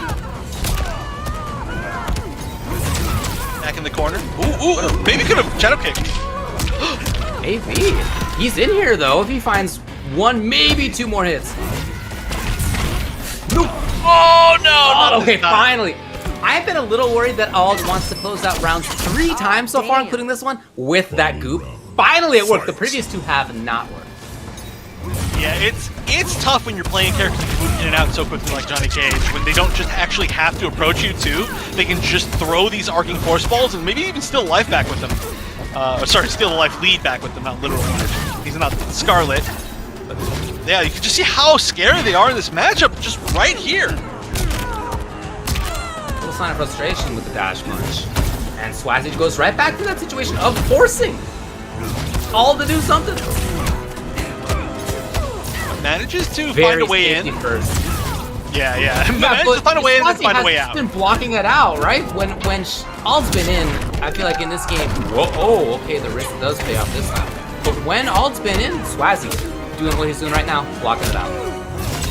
Yeah, just noticing maybe there's not a lot of grabs. There's only been a few grabs so far, but oh no, finally presses the button at the wrong time and just immediately goes into the fatal blow. Now, the issue here is this is not going to kill, and her fatal blow doesn't actually give you Loki, so she can play the zoning game here. It's not going to be easy. Well, that's a way to get in, I guess. Okay, away. Ooh, Johnny needs to get out of there. He is on fire. Oh, it works. It works. My criticism before, I was a little worried that Ald was going through this too much to try to solve the rounds. Actually did work in those final 2 to take the game. To be fair, though, that was like the best situation possible, where you have one already in front of you, and then you throw the far arcing one. So at that point, when he's full screen, like, what's he gonna do? You know, he doesn't have a crushing blow that he can get from that far away. His fatal blow's gone. It's just like there's no chance, and that was a great recognition. One of the best things that Jackie can do, and you have to be super ready for those situations, because if you're not like 100% sure that you're going to kill, we see exactly what happened earlier where Swazzy took the whole game.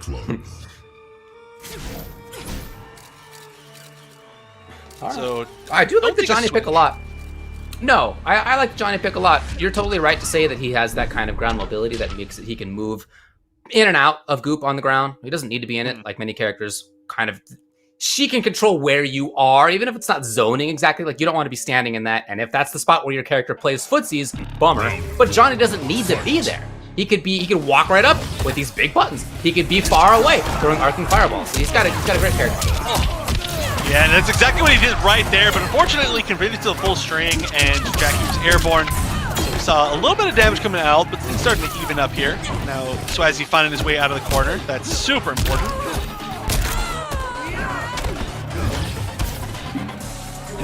Playing the zoning game again. It's working out. I mean, it's so hard for Jackie to get over it. It's why we've seen those kind of like raw dash punches, but the big thing here is that Ald isn't falling for that like sweet, delicious bait of trying to just raw jump in. Definitely is super ready to just wait, be patient, throw out a back 2 once you get close, use, in fact, Jackie's own projectiles were extremely good.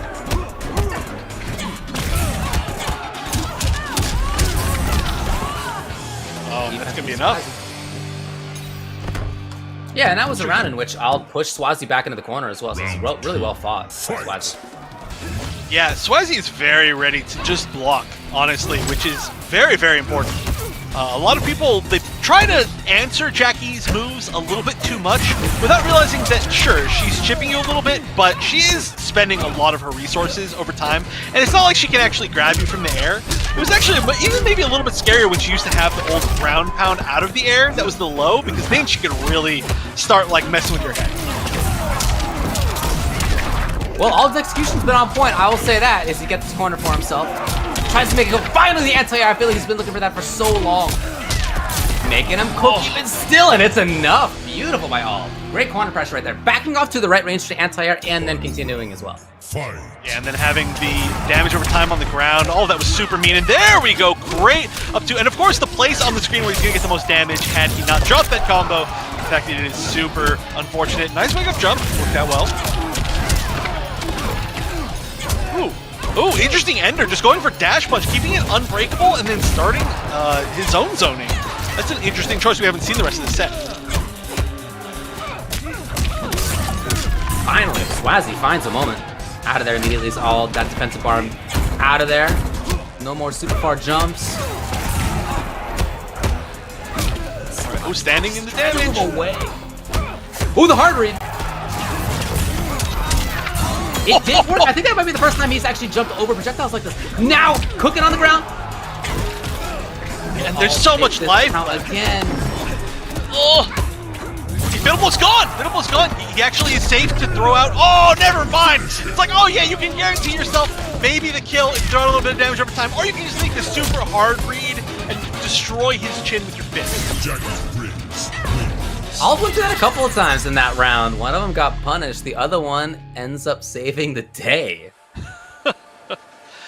Well, I mean, it does work out decently often against Johnny Cage. You know, he doesn't often pressure you with mids, especially from that close and when there's not a whole lot of time left, because he doesn't have any fast mids. He actually has some of the slowest mids in the game. So a lot of times you're going to see like the 1-2-4 pressure or like a forward 3 right there, and all of those are just going to be down 2able into the big damage. Jackie Briggs, Johnny Cage. Nice work. I still don't expect the switch here. No need to, at least. Although, did he change variation? What do we got here? I think it's the same. Yeah, okay, it's the same. Yeah, it's the... Okay. I'm pretty sure. I mean, I don't know. I also never expect Jackies to change variations, even though I think it would be really cool, and I think there's a lot of reason to potentially do it. We don't ever see it. I mean, you know, for example, like, look right now, maybe the Bionic Bounce isn't really actually helping out that much. It's just been Alt's neutral, in my opinion, has been so strong. Yeah, a lot of this damage really has started from just step kick and that sort of stuff on the ground. Oh, really? And it got the KB? Wow, that was amazing. Yeah. So it's for everybody out there who doesn't know why. Oh, speaking of KBs, here's another one, 2 in a row. But it's because he ducked it and then stood up into the very last frames of it. So dash punch KB isn't actually how far it is when it hits, it's how late in the animation it is. So it was like an artificially late crush right. Super cool. Lovely little backdash right there into the whip punish from Swazi, taking off his defensive bars. Oh. Getting a little bit impatient, maybe? Not gonna be enough. Back 2, but Swazi actually called it out with poking underneath. Interesting. Yeah, those Johnny Cage down pokes are pretty ridiculous. They low profile a lot, they're super fast. If he didn't have those, that would be pretty tough. And there's the conversion. He got that a little bit earlier, I think he missed it just slightly, but it's a really cool one to see. Ooh, that was close to not working. Oh! Heads up. Oh, he gets the pickup again. Yeah, this is a tough situation to come back from. That interactable, one of, if not maybe the strongest interactable in the game, in my opinion. Gives characters a launching command grab tick throw. Yeah, that's pretty good. Yeah, yeah. All scheming a little bit here. And what I've noticed too, great job by Swazi, yeah, against the game. He has seen Ald walk up into that spot a lot. And then just try to block, wait, look for a fireball, or look for something to whiff punish or whatever. But Ald has been frozen almost at that spot. And so we have seen, as this set's gone on more and more, that Swazi jumps at that location and that Ald's not ready for it because that's not what he's looking for. Right? He's expecting something to control on the ground, to react to on the ground, not the jump approach. Swazi's made that work as well. Yeah, it's like, well, I'm supposed to be like jumping at you. Like, what are you doing? Hold on, stop that. It's not your turn to jump. But yeah, it's true. I mean, especially when you're a character that's literally just all about like some of the best ground approaches in the entire game. It ends up getting a little bit weird. But here we go. Game 5. Like I said, not surprised at all this went to a Game 5. This is, in my opinion, the closest set that we've had all day. We did have that very final round set earlier today, but that was like a weird back and forth of like 2 wins, then 2 wins, and oh, the Sonya might be coming out. We saw a very impressive Sonya last month. My feeling is that Ald was a Sonya main until upgraded Jackie and then switched, because this looks like a year-long dedicated Sonya. So we'll see how it does now. Air Soaring General. What is Air Soaring General? It's her little like forward moving thing in the sky. I genuinely don't know really what that is, which is kind of sad, I guess. But hopefully I get to see in this set. Oh, but maybe not. Right now, getting classic, the absolute classic, getting anti by the second ring. Every single game you will see that when Sonya's got this. Yeah, that crushing blow in general, you definitely, literally see every game, I think. Yeah, it's every game. Yeah, you just gotta budget for it in your life. Yeah, just start with less life. But yeah, this is a really weird zoning game between two characters who are not really known for zoning, however, are both clearly some of the best zoners in the game. Definitely, yeah. Oh, well, tried first buttons after that. Wow. Oh, huh. Yeah, I don't know. Heavy read right there. Not maybe the best. Heavy read, yeah. Yeah, maybe looking for a grab specifically, I don't know. Oh yeah, that would time with the low. Alright, mixing up the options pretty well.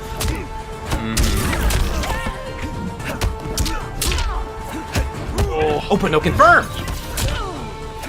Yeah, really could have got a lot off of that. Okay, here's the down 2 crushing blow. Oh, it's an armor break! That's why! Okay, I learned something today. I did not know that was armor. Good usage of it. Clearly there's no crushing blow off of it, I would have to assume, otherwise I'm sure that would have been used there. That was a lot of guaranteed damage, and I think maybe there's a chance Swazi didn't know that was the armor break either. I don't know if trading at this point is worth it. Okay, she does have a life lead a little bit now.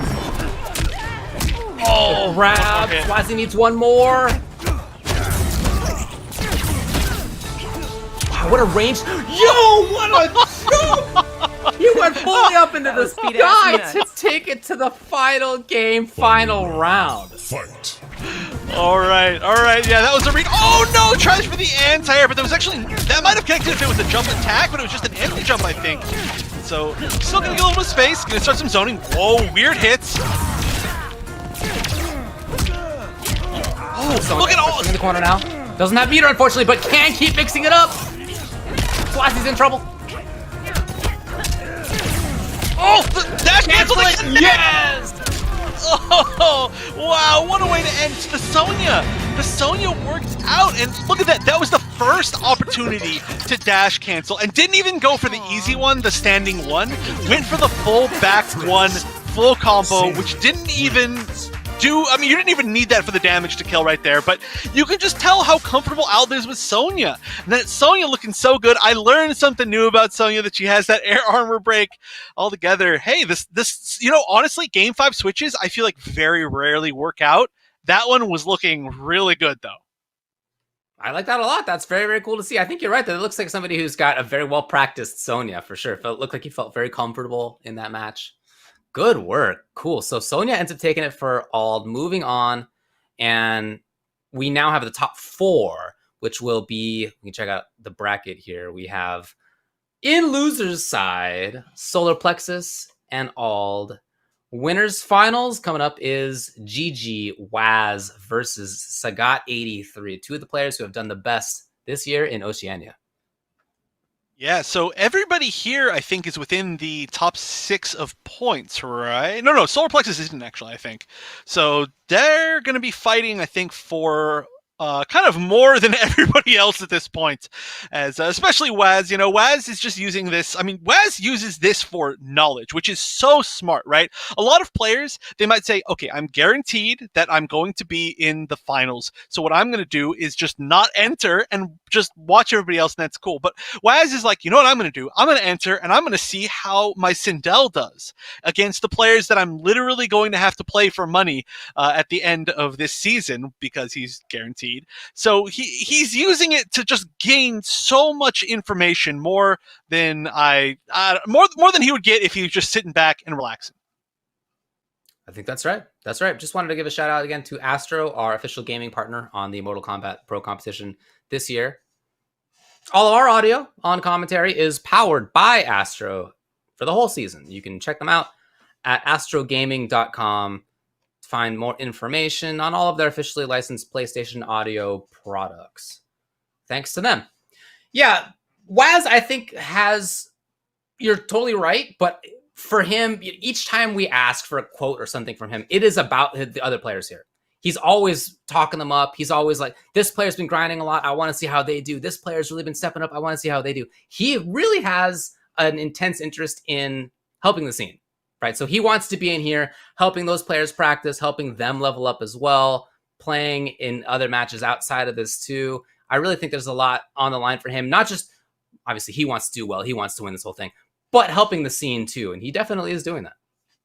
Yeah, it's really cool to watch, actually. If any of you are up and awake for the time of the earlier parts of this tournament yesterday, a lot of times during those tournaments, well, first of all, like 90% of this scene streams their matches. But then once people are done with their matches or in between their matches, they'll go and they'll look at other people's matches while they're streaming. And it's just this like big whole community thing of everybody watching each other's matches and talking about them. And then, of course, like making jokes to each other. But it's really cool to see. It's something that you'd like more often see for like local scenes once upon a time, but this is like local as in they're like, you know, still like hundreds, thousands of miles away. I don't actually know exactly how far away they are from each other. I don't know geography, but really far. Yeah. Yeah. So it's a continent for sure. This time, I think all the players in Australia are from the East Coast, but we do occasionally have players show up here from West Coast and even from the North. And then obviously New Zealand is across a sea. So you got quite a geographic breadth here. It's cool to see. So we have winners finals coming up, and Waz is going to go straight to the Cassie. And of course, Sagat 83. It will be again Kung Lao. I assume he's got the buzz. Let's see. He has used different variations before, so he is going to go for the buzzsaw, but he has used the Lotus Fist variation. I think that's what it's called, right? I always mess up the names, but he has used the Orbiting Hat variation before, and I think I'm even up against Waz. But right now, this is a more fun one to watch, in my opinion, so I'm glad we see it. Yeah, I really like watching it for sure. Ooh, what a punish! That was gorgeous. Oh, didn't get the punish on the back three. It actually whip recovers pretty quick. It's not like a normal shadow kick since it's a normal. Oh, and here's the corner pressure. This is so scary.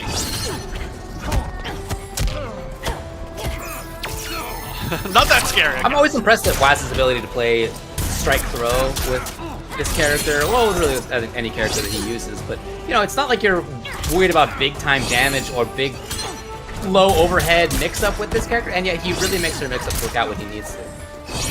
I mean, really, that's kind of all of his characters, right? I mean, you look at, like, Jade, yeah, totally. You look at Cassie and Sindel and Cabal. None of them are going to mix you up. Oh, and the conversion. I don't know if that's enough. I'm not gonna make this call. Ooh, that You could have. Okay. That's a hard one to tell, you know? Like, who knows the scaling from the flying kick? Like, the only time you ever see it is in the combo with the Fatal Blow, so it's a weird one. But it was, yeah, it was more than enough. Good knowledge. So Escape failed on the deck here for Sagat. Yeah, I'm telling you. I mean, look, she's got great mids. Like, I don't want to make it seem like, how's he making it work with Cassie? But he does. He also does make it work. So it's good. Yeah, I think one of the biggest things is that he uses the like space control and movement to his advantage in those mix-up games. Like he'll often back up and then dash forward and then grab, right? Or he'll walk up to you and then meet you. And it's not like just a normal strike throw where you're just like, okay, I'm clearly guessing here. Sometimes I think you don't even know that you're guessing the strike throw mix-up because he's just that good at like being in the right place at the right time. And for Waz, always, it's about more than that. It's his stage control.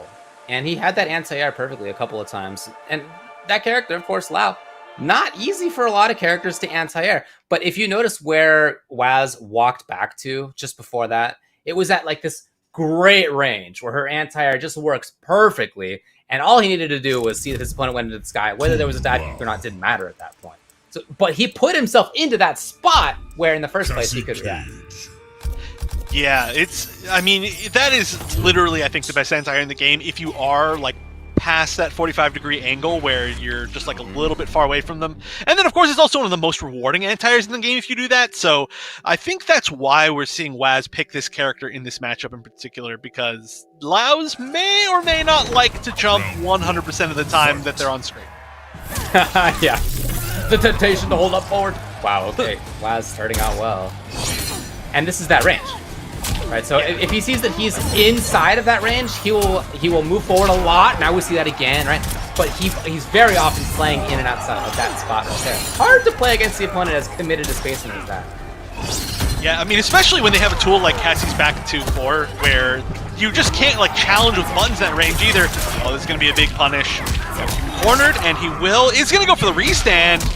Oh, I don't know what that was. I think that might have been a mistake right there. Just raw standing 4.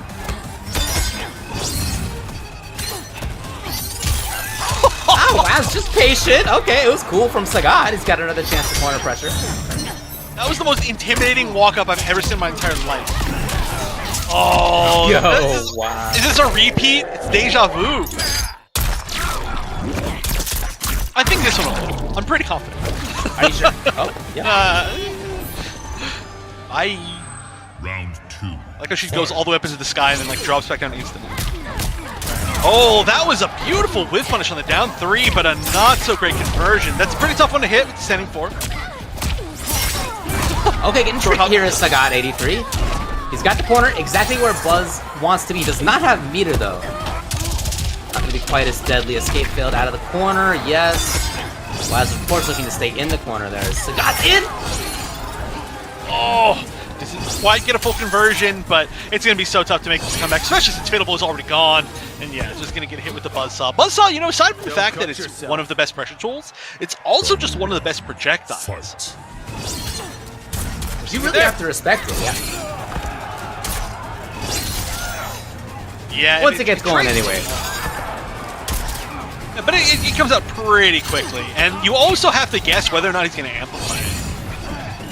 And there it is. A lot of times you'll see somebody try to jump over it, and then they'll amplify it instead, and then they land in it and give him a full combo. Yeah, this trading is actually working out on Sagat's side. When he went in, Waz actually took advantage. Okay. Not for a ton of damage though, as his her wand. Sagat using it to move forward, didn't expect to hit. He just didn't think it was gonna happen. Oh, okay. Oh, wait, cash out? No, KB, yeah, you got it. You got it at this point. All right, now huge life lead.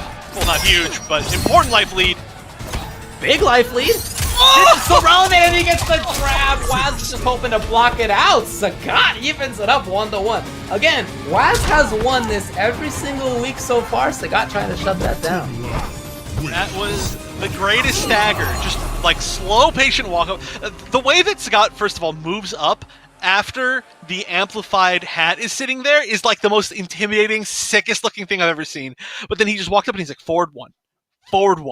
Grab. Like, just so much confidence in the exchanges there, especially in such a scary situation where guessing wrong there is just literally death. So I'm impressed, but I'm not surprised is the way I should put it. Sagat is, like I said, a very historied player in the scene and does well pretty confidently. Doing it again this week. Looking good. But I don't think we saw the Cassie anti-air in that game. Not that I can recall. So that means that Sagat was playing better at better ranges for himself. Yeah, Not I think jumping a lot of into it. spots. Yeah, a lot of it, I think, was just knowing that, hey, suddenly, like, I can zone Cassie. In fact, a lot of times we saw him move in and then get punished for moving in, even though he was winning the zoning games.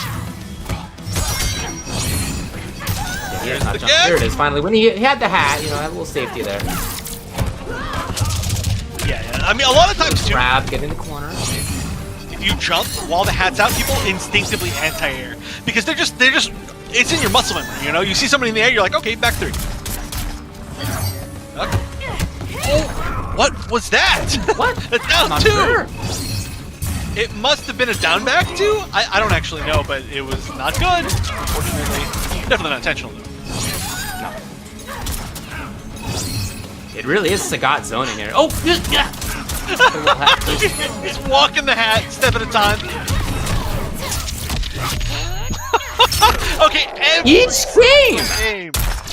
Yes, it happens again. Waz, down in life, manages to make the comeback by waltzing up and getting the combo. Round 2. Yeah, almost the same exact combo each time, too. We should just start these games, or start these games at 1 round up for Waz and just take away his... Yeah.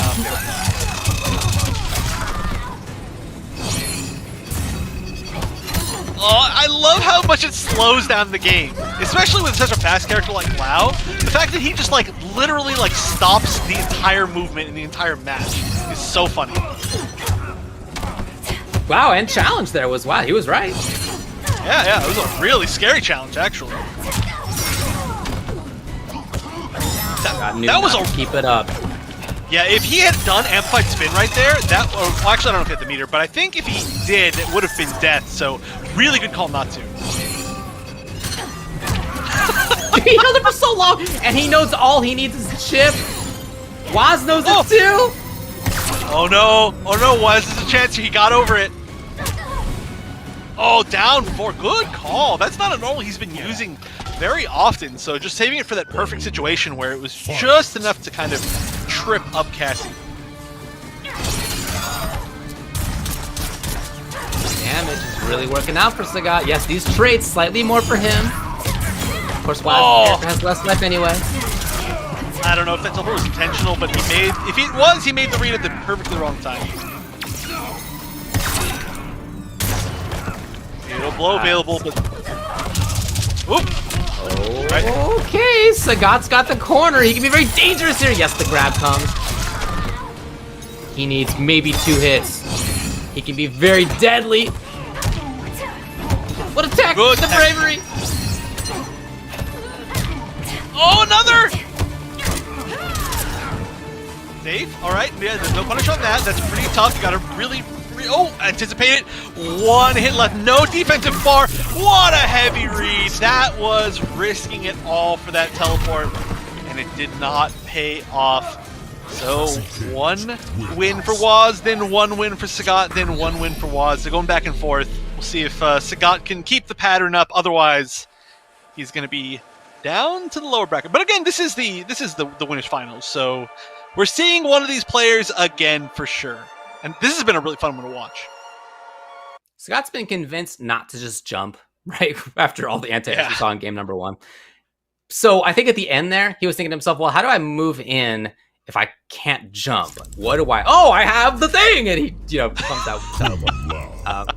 But you could see Waz was not having any of it. He was just playing patiently, expecting some kind of commitment from Sagat. That's exactly what came. So great read by Waz, who in that game, he was tired of getting zoned, it seemed to me. He was much more focused about moving forward.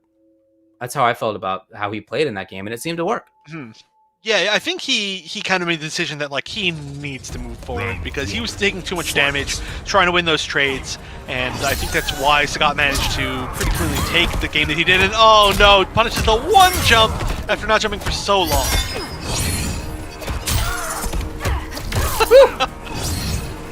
Okay, so the nice thing there is that it's really hard to avoid that grab, but the grab doesn't do as much damage as normal. It only does that 80 that you got to see right there because it interrupts the animation. Wow, what a little counter by Waz. He gets the corner as a result. He's got great pressure, and he has made this stuff work. He got challenged, and he was right. Wow. Just playing hat footsies, hatsies. It really is like zoning Kung Lao here. No! Oh, no! From way downtown. He has to make sure it's every single game. Every single game. He's like, wait a minute.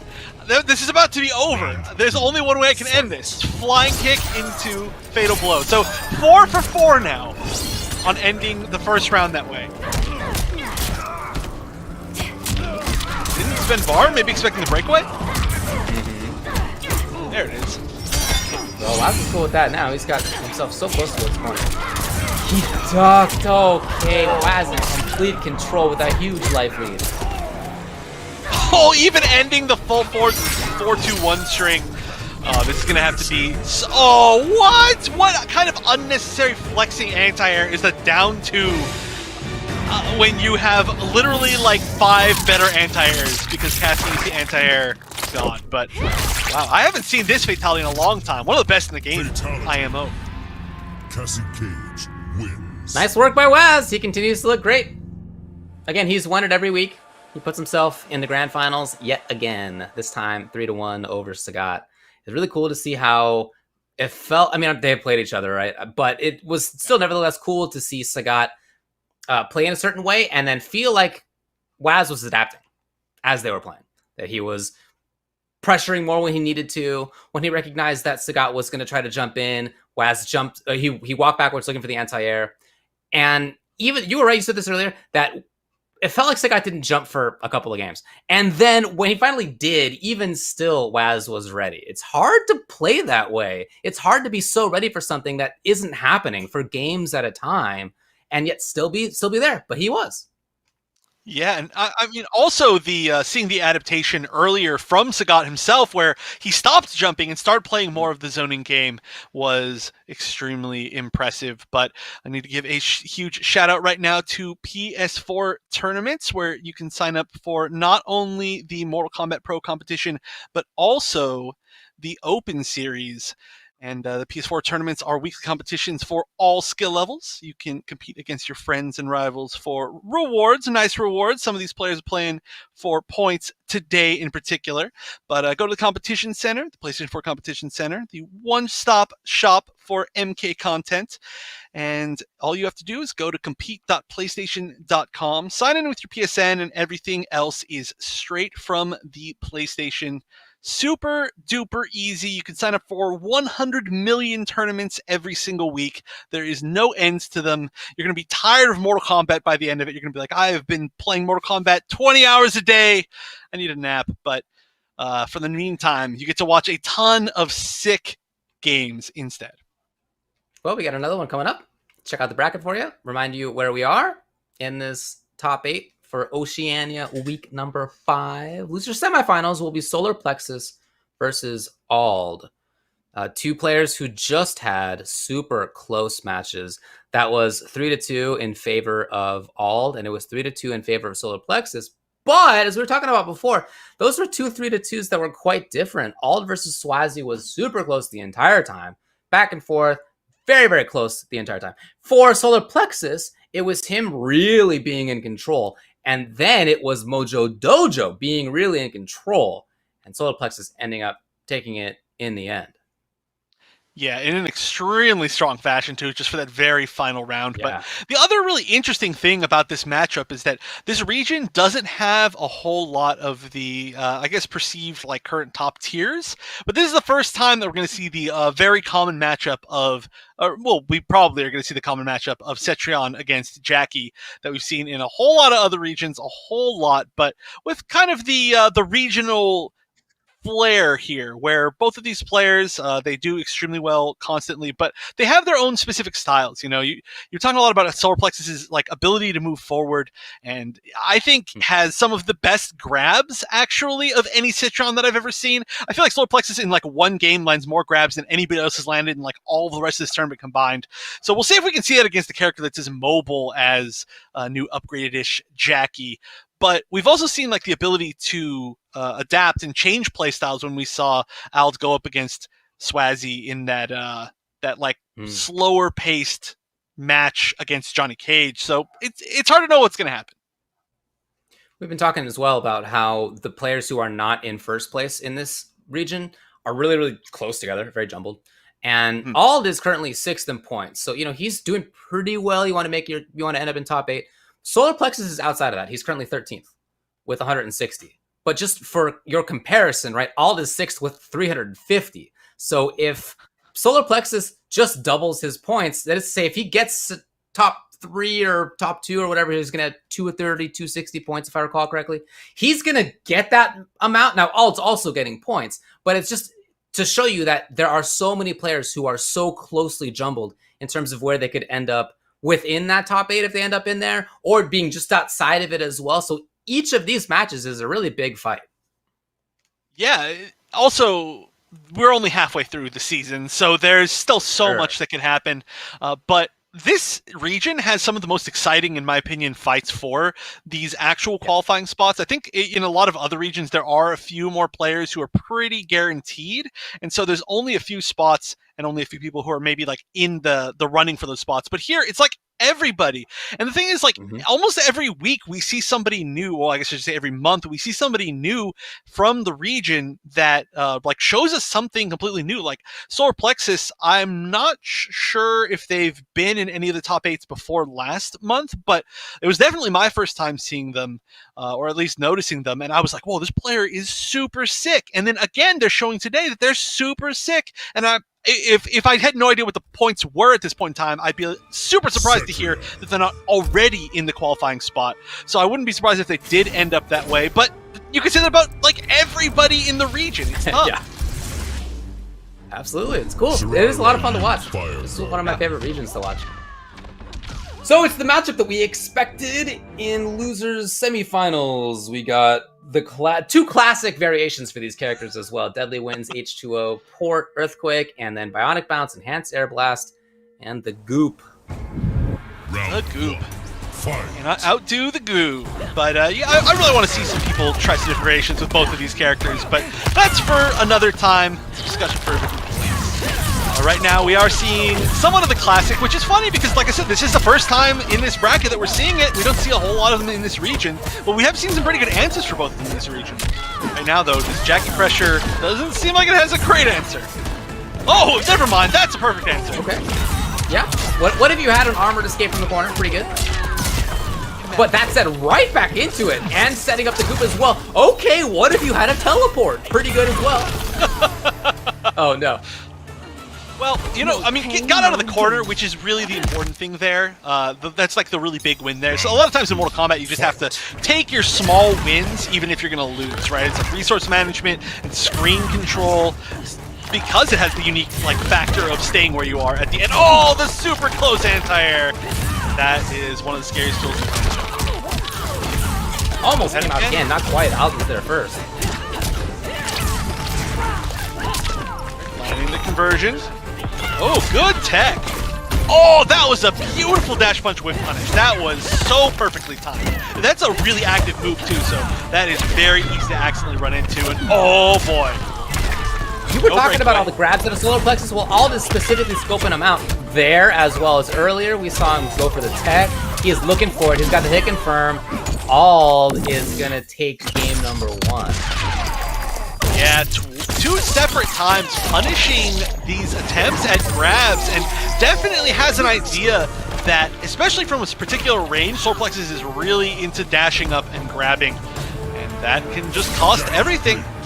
Never count out Jackie. That was a pretty big life deficit, but managed to make it all the way back. And so now we're going to have to see if there's some adaptation. I don't know if it's like dash up and just do something else, dash up down one barrier or something, but so far the grabs seem red. Yeah, I don't think we've seen forward 2 that much, right? I think it's mostly been, if there's a dash up, it feels like it's dash up grab. I think has been what I've seen so far. But anyway, we'll see. Solar Plexus is a strong player, clearly. I'm looking for some adaptations here. Yeah, and I mean, especially in this matchup, it's very common for, no matter how good... Oh, Oh, never mind. Okay, it just hung on the Fujin portrait for a little bit, but it's pretty common for no matter how good any player is with either of these characters that it can go pretty decisively one way or the other, just because these are such powerful characters and they can hold some really strong momentum. Like you can get the such a big life deficit against Cetrion and just have to make some honestly dumb reads to get back in, and you just won't make them correctly, or sometimes you just get run over by Jackie. So even though that was a pretty quick match, it's not necessarily indicative of a skill difference. There is that force. Okay, I love it. I love it. You got a game plan? Do your game plan, dude. Do it. Just adding one more layer to the grab mix-up, the short hop. Teleport, short hop, nothing, grab. That's the best mix-up thing I've ever seen. You gotta be so confident to make that, to even try that, really. You're in a punishable situation to begin with, and then you go for the slowest mix-up I've ever seen. That can be like down to crushing blow. Yeah, it's beautiful. But right now, big damage. Expect the breakaway. There was no breakaway. Oh no! Right back into its all. Not in time. The 3 didn't come out quite in time. Instead, All's gonna get the corner and the round. And he's looking good. Round 2. Yep, it's everything that you want as Jackie. Oh, but yeah, Defends the defensive bar. Okay, well there you go. So Buddy's taking the big read himself. Yeah, that's really Not nice. so big, really. I mean, yeah. I mean, All made a bit of a bet, I guess, now that I think about it. But he's right back into it. Stomp by a bridge. Already so much damage as Jackies tend to do. Oh boy. Okay. Yeah, instant breakaway. I think from the airborne full 2-on-3, you don't get even a down 2 potentially. No defensive bar now. Oh, maybe we could have got a little more. So, but That was a defensive bar again. Putting himself into the corner. Oh! Being so tricky with movement here. Maybe too tricky? Did he put himself in the jaws of defeat? No, not yet. Okay, that was really scary. He had way more space on his side of the screen than Ald did. And then he decided to far teleport on the other side and corner himself, and then he decided, after spending all of his defensive fort, to normal teleport and get close. That was a really weird choice altogether. I don't know if that was intentional or what, but maybe it's just the Solar Plexus mix-up way. Well, he's where he wants to be right now, getting these big plus frame boulders from full screen. Trying to scope out the air approach, but all, as we've seen, wow, the perfect time. No, the other side earthquake to the rescue! Oh, it's Earthquake. It's classic Pokemon, you know? It hits the whole field. You gotta know that. Oh, okay, gets the knockdown. That was a really confident air boulder from like point blank. Oh, wow. I don't think anybody expected that to whiff, actually. Oh, flying type Jackie. No! Solar Plexus gets the grab. I'll just need one more hit here. Oh no! Hold on a second. One more hit. Oh no, unfortunate. That's it! But right back in, and it's into Fatal Blow, and Alt's gonna take this game as well. Oh, wow, yes, had to spend all that defensive bar. That was a huge read because that meant that Ald knew exactly how Solar Plexus could wake up or not wake up more accurately, and then took advantage of that, landed the meaty into the Fatal Blow. Never, ever count out Jackie. Ever. Oof, that is for sure. After quite a lot of control, thinking back, I think Jackie had, what, a few percent life? Solar Plexus had, I don't know, 60%. It was something like that. But yeah, again, 2 hits is really what you need as Jackie to make a comeback like that. It's exactly what came. So I do want to point out, too, that it's very, very tempting in that situation off that first combo to go for the Fatal Blow.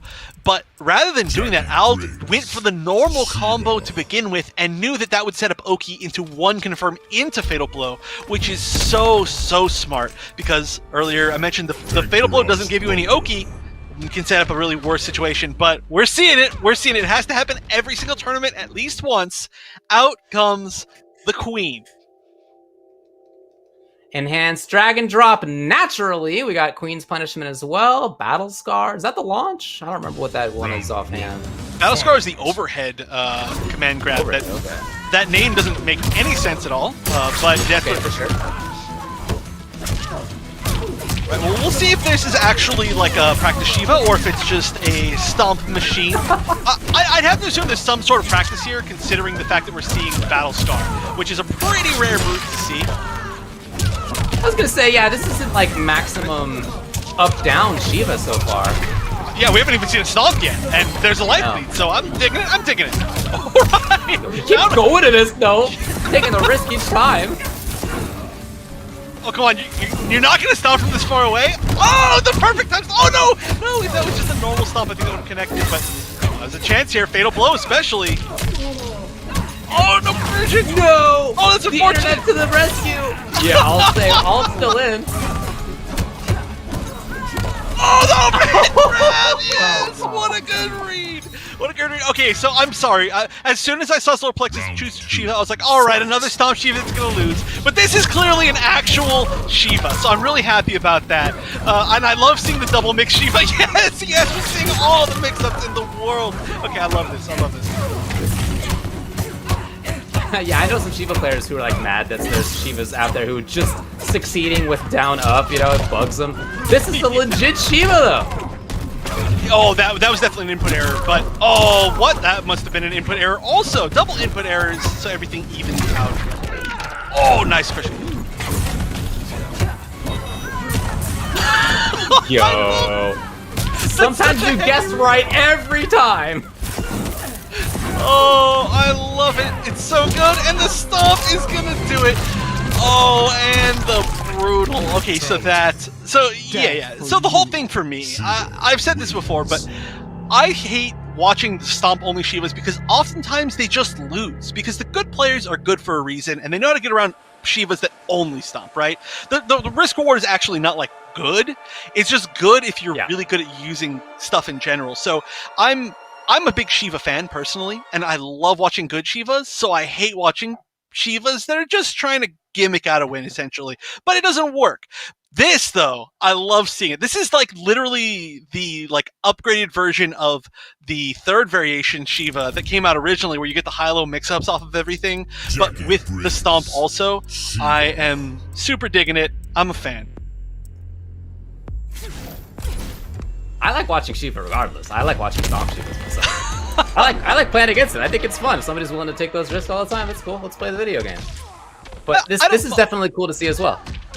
Yeah, I mean, I don't mind watching stomp Shivas, but I don't like watching the like desperation pick Shivas that don't work. Yeah. That gets a little tiring personally. But if you're like a dedicated stomp Shiva, then sure, yeah, like that's fine. You know, if you can make it work. But yeah, right now we're seeing a totally different type of Shiva. And I'm such a big Shiva fan. The character has so much to offer, honestly. We've seen, she has like 7 different custom moves that work out really well, but we don't see them all. Ooh, good start. 180. Full 180 on that, very nice.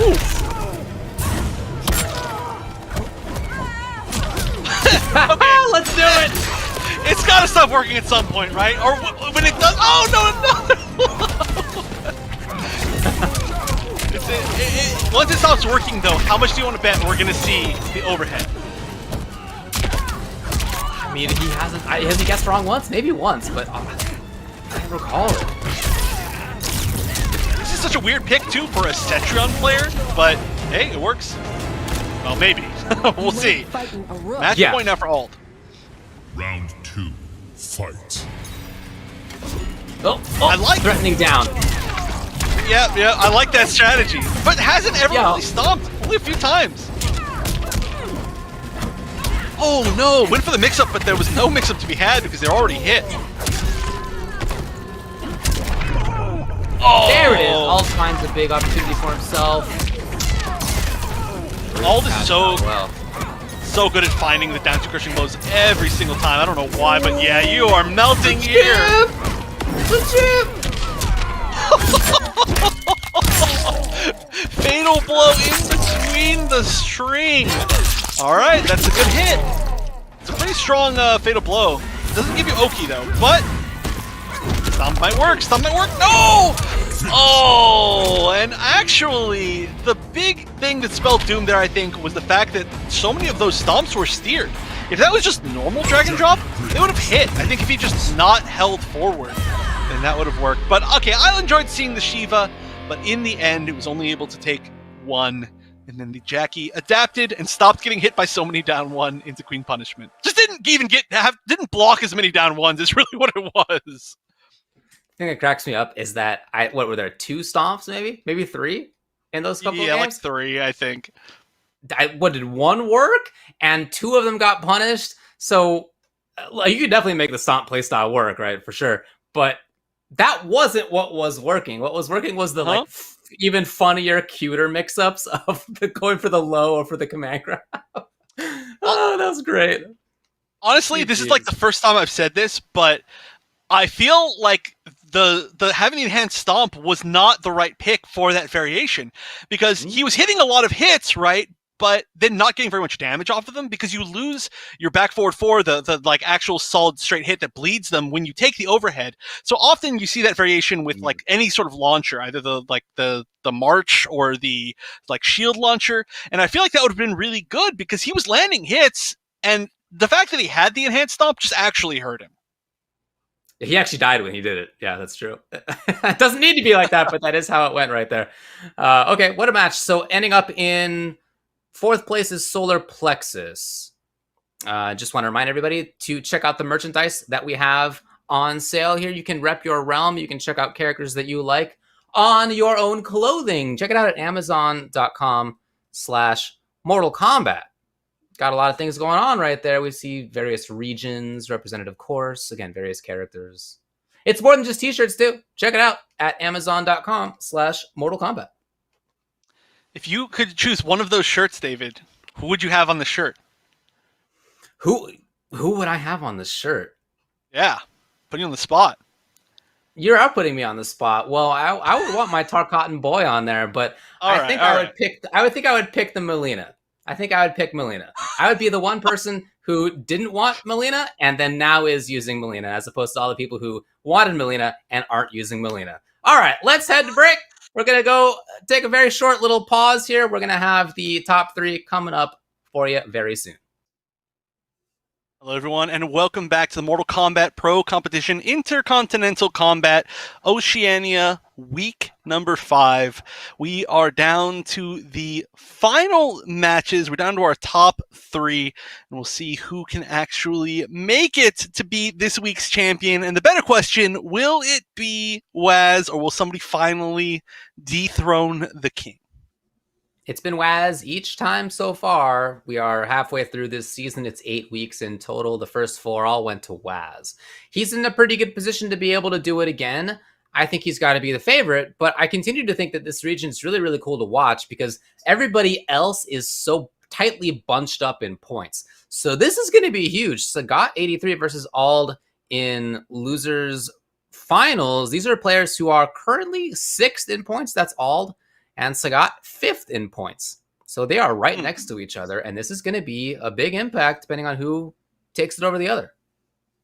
Yeah, and considering the fact that we're only halfway through the season, being in 5th and 6th place it's nice, but it's certainly no like safe position, right? You're not like, yeah, I can take a few weeks off. So being able to just get that many more points this week and potentially even more if you can defeat Waz is going to be really, really nice as far as solidifying their position if there's one week where either they're too busy or they just have a bad week or something along those lines, you know. So they definitely are wanting to win this, and it's really nice to see how much it matters this far in for everybody to still be playing their absolute best. But both of these players have lost to Waz, I believe, in the last time in the pro competition fighting him.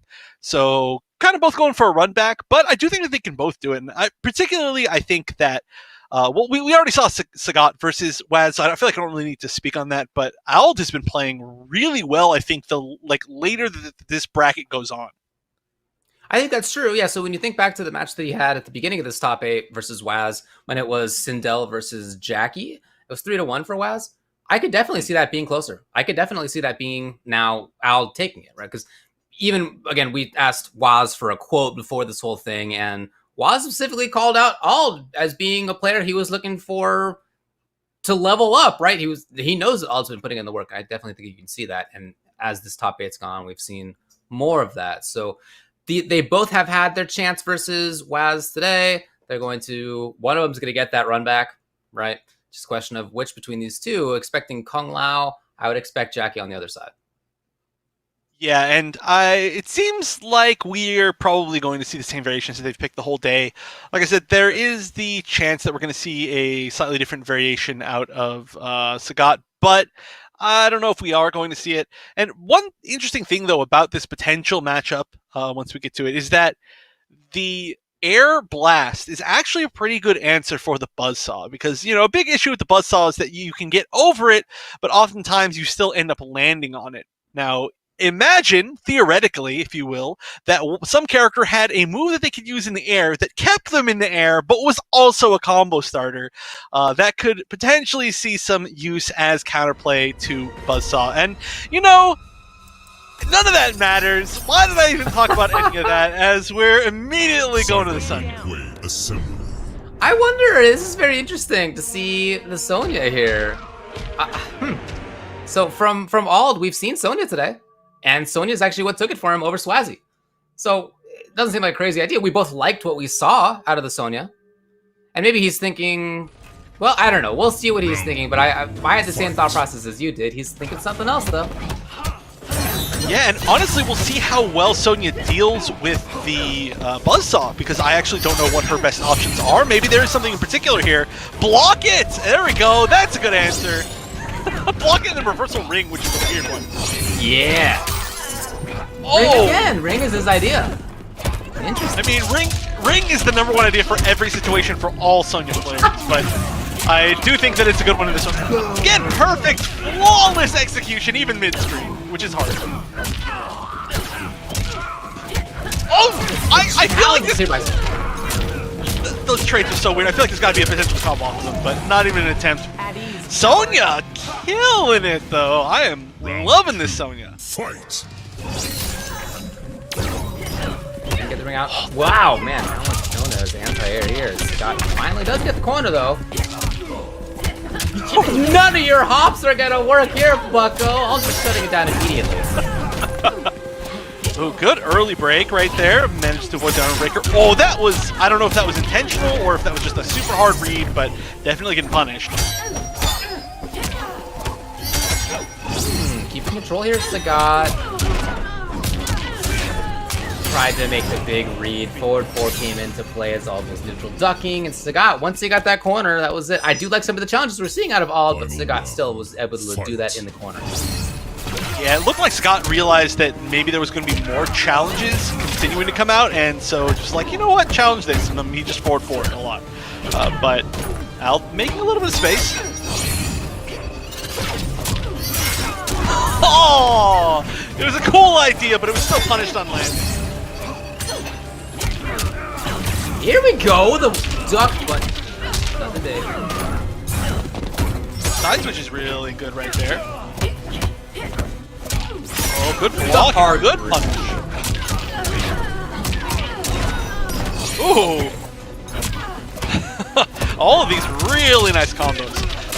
All right, fatal blow is... Oh, never mind. I am so bad at keeping track of whether or not people have the crushing blow throws locked and loaded, but I'm going to go ahead and say that there was one there. That was all it took. When that was mid-screen, it seemed like it was pretty good for Ald. I liked it. He did a lot of great work. Once he got stuck in that corner, though, it just felt like he never got out. He was...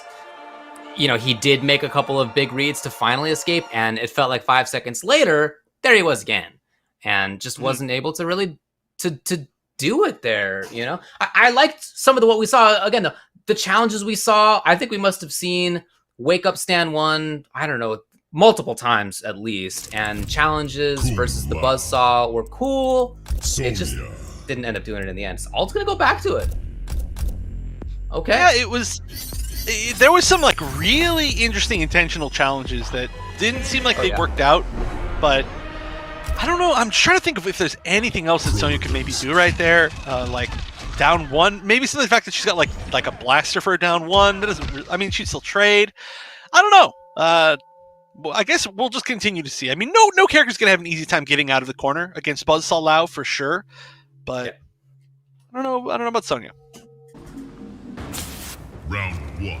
Fight. We'll see it given another shot. Right, yeah, that was a weird way to start out for kind of both of them, but it definitely did work out. Ooh, went for the reset intentionally right there. What a challenge as Sagat comes. No, not quite. The corner already. Yeah, not a good spot to be in. This is tough. And the combos are so ridiculous. Buzzsaw's, oh, again, the wake-up jabs, though. They seem to be working out very well. That's it. That is it for sure. One of the best fatal blows in the game. You're gonna take the round, but it also is... You could read it as a sign of desperation to just go low directly into fatal blow. I don't know. We'll see how Sagat deals with that. Yeah, I mean, it's a bit of the classic, but it is a little bit of a... I mean, it's a huge, gigantic risk. The biggest thing, though, is that it puts you into the corner. It actually switches sides for her fatal blow, which is a pretty big deal in this particular situation. Ooh, optimals? The ring actually blows the opponent back pretty far. It's looking kind of cool, actually. Yeah, it's not the first time he's tried it either, so maybe that's one of the intentional choices. Oh boy, that's it.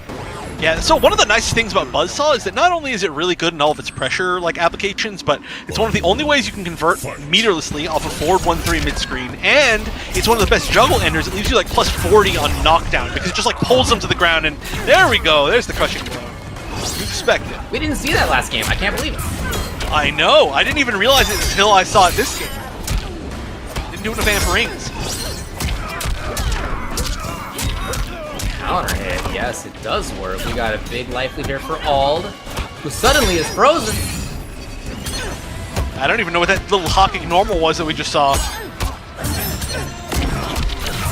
Oh, that was such a heavy read right there. That was a really, really heavy read. But Sonya does have that super fast 9-frame advancing high, which is going to stuff that pretty solidly. I think if there was a character that generally had slower advancing normals, that setup might have been perfect. Not Sonya.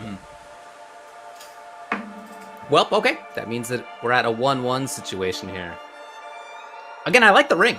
When you're caught behind the buzzsaw hanging out there. Because it does have quite a bit of pushback on it.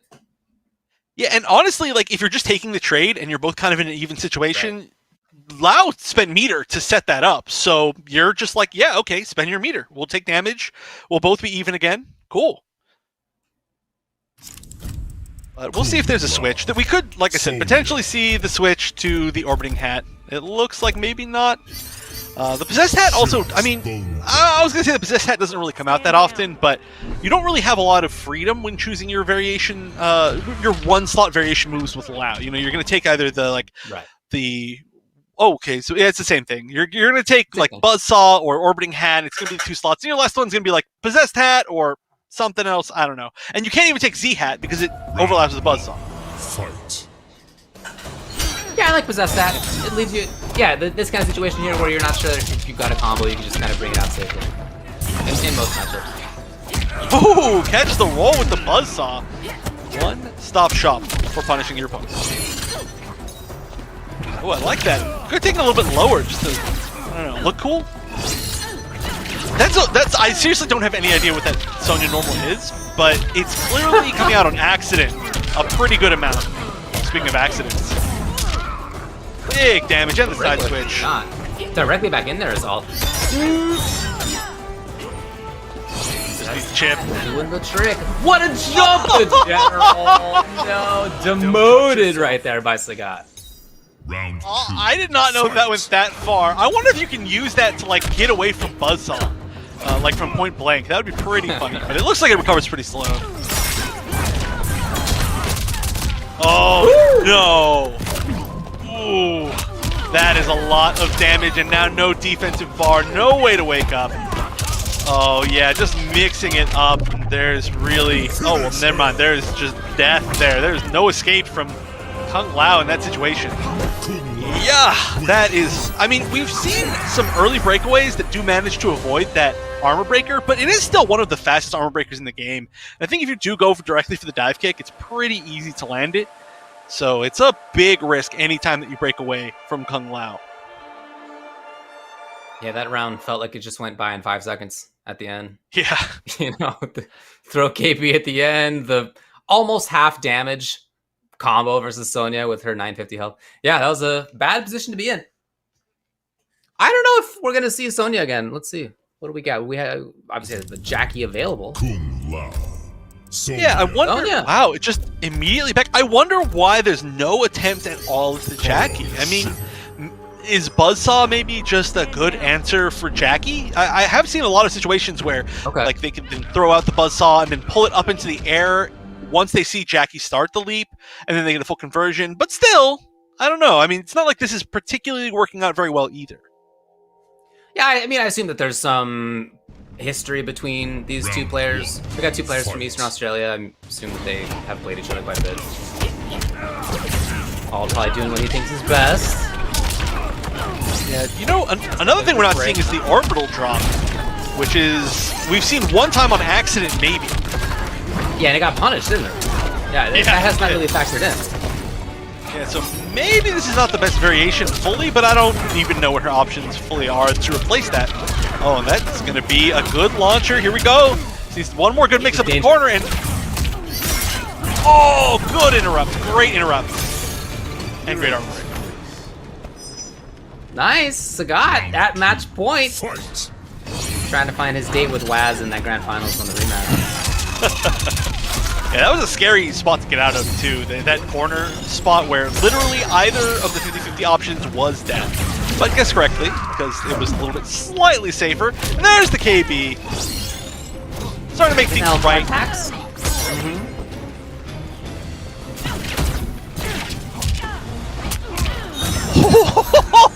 What? All of that was so weird. Every single piece of that, like 3 things in a row. Real bad spot for all. Looking for breakaway. All smartly held onto it. But in the end, it's Sagat 3 games to 1. Yeah, and that was a really big risk to take at the end too. Just jump forward, raw dive kick. Just saying like, okay, I can tell that you're trying to sneak away from me. You're trying to get out of the situation as much as possible, and blocking is the last thing on your mind. So I'm gonna throw out some weird option at the very end that's just gonna control your space, and it worked well. And you brought out the choo-choo train. He looks like he's having a good time down there. He is, yeah. I mean, I'm happy for him. You know, he's all about the trains. He's got to earn that win, though. You know, he's got to earn the train time. If he doesn't win, well, first he's dead, but also, you know, he doesn't get the train time. Yeah. It's a big swing between death or fun train time. Yeah, it's kind of a 50-50, but I think I'd slightly choose the train time. But before we move on to the grand finals, I want to give a shout out to Astro. Of course, the Astro gear is what is powering the entirety of the Mortal Kombat Pro competition. So big thank you to them, and you can visit astrogaming.com to figure out some more information on all of the officially licensed PlayStation audio products that they've got available. And they're very comfy, which is good because we are here for quite a while. Actually, we're chilling. We're chilling a little bit this time. But regardless, I appreciate that it is that comfortable. I really, really do like the headphones that have the big ear cups. I have like weak little baby ears, full honesty here. And when I wear, weak baby ears. And when I wear like headphones that are like very flat, they hurt my weak baby ears. And not these though; they're very comfortable. So thank you, Astro. Well, I can also vouch that as a person who wears glasses, a lot of headphones really suck with that. It really bugs you to have the little glasses arm get caught between these two here. With this one, yeah, I've been here fine for a few hours already, and we're totally cool. Feels good. Right. Thank you again to Astro. So coming up next is going to be the grand finals between on winner's side. Check the back for you. We got Waz, of course, hanging out. Look, he's won all of these so far. He's coming into this the favorite. We're not going to sugarcoat it for you. But coming out of loser's side is Sagat83, who took a game off Waz in winners finals, looked good for other games as well. There was interesting back and forth in the way that played out. There were adaptations on both sides. And now in the run back, well, we're going to have to see even more adaptations coming out of Sagat83.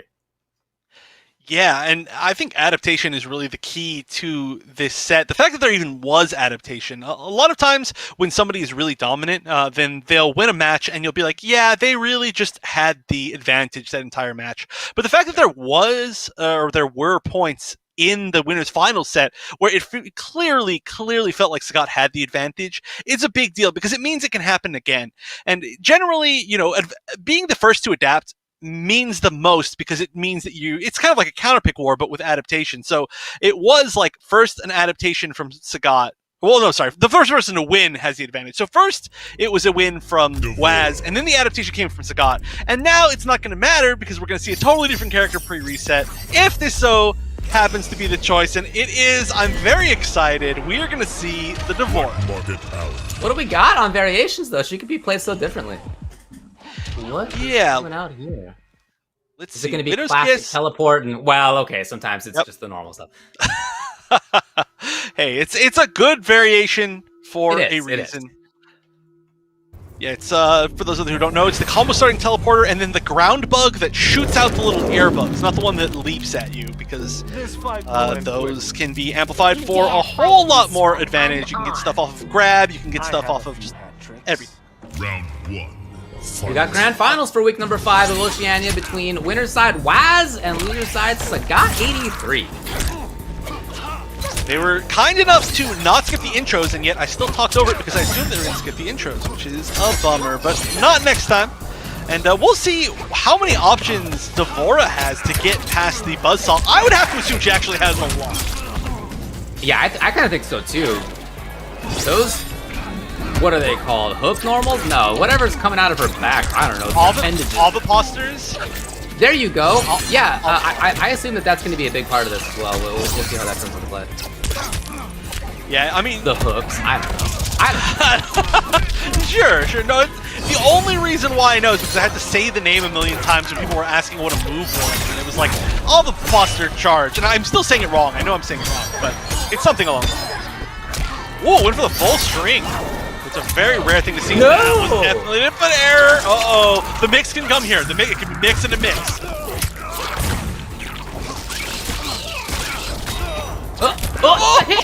Didn't expect it to hit. What a block. Oh, Don't boy. cut yourself. Yeah, staying so calm right there under pressure. And that was a weird option to block, too, because if it had been the low right there, it could have been low into Fatal Blow, and that would have been it. But guessed correctly. Perfect, and a great way to start off. The breakaway there was Sagat. No, Waz. Yes, right back into it. Oh, but another good read on defense. And that is a lot of life gone already, and Waz still stuck in the corner. No punish on the overhead. Well, instead, Waz is going to get the grab, at least for himself. Maybe reset position a little bit here. Yeah, not the back throw, which is probably a pretty easy tech guess right there. Right. Oh, there it is, though. Whee! I love that. Scott's playing real safely right now. He's not taking many risks. Well, maybe too safe. Yeah, he's really just kind of trying to block it out, waiting. No risks there either. Not going to grab, just keeping it mid. He's gone mid every single time so far. He's gone strike, strike, strike, strike. Hopefully he doesn't strike out. Oh! Try to shimmy. There it is. What else would it be? Right down the center. Striking him out. It's Sagat 83 taking game number 1. So, look. Waz is on winner's side. If he loses the first 3 out of 5, no big deal. There is a second 3 out of 5. Do you think that Waz will stick with this character for now, or will he go to somebody else? I think he's going to switch. I think in the end he felt or at least he looked a little bit overwhelmed. And Devora's cool, but I don't know. Unless he's just really, really confident that post-reset is going to go 100% his way. But overall, it just didn't feel like it was like a fun matchup for him. And yeah, he's immediately switching. So taking this pretty seriously, actually. Not really going around for any fun picks after the very first one. Well, I respect that. Do what you got to do. Yeah. I mean, it clearly shows that he has a lot of respect for Sagat, right? Otherwise, he would be like, yeah, let's just play another D'Vorah. But he's like, he didn't even go for like a tertiary character. You know, he went for like immediately to Cassie, which was the matchup he chose originally. Yeah, and of course, even with this matchup, Sagat still took a game off of it. It's not like it was free. Yeah. In Winner's Finals. Keep in mind how it played too. It was this kind of like Waz getting in versus Sagat zoning as Buzzsaw. That's how a lot of it played out. The jump timing was actually, I was just about to say how Sagat didn't jump very much in that match, and then he jumped with perfect timing. I mean, it's really nice that he's able to reestablish the threat of the jump, right? And make Waz say, oh, I still have to worry about this, even though I've shown how well I can anti-air. You can't give up on your tools, even if the opponent is finding ways to solve them. You can't give up on them. You got to find ways to make them work for yourself.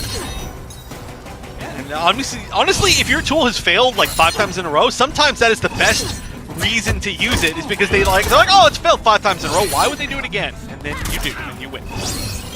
I like this slow style right now for Sagat. I think this is exactly what he needs to do. But keep in mind, every single game, or maybe 4 games, Waz won the first round, not going to do it this time, but won the first round by coming back with Fatal Blow. So he was definitely still a threat. That's true. Every single game in Winners Finals, the round 1 ended the exact same way, flying kick into Fatal Blow. But not this time, and that, I feel like it's like a bad omen, just as far as like basic like bad luck, you know? If you just can't continue the streak, and you win the set. Honestly, Sagat's looking really good right now. This whole set so far, he's been looking a lot more confident in all of his choices. Well, good here's back the throw. corner situation finally for Waz. He did a lot of good work last time they played.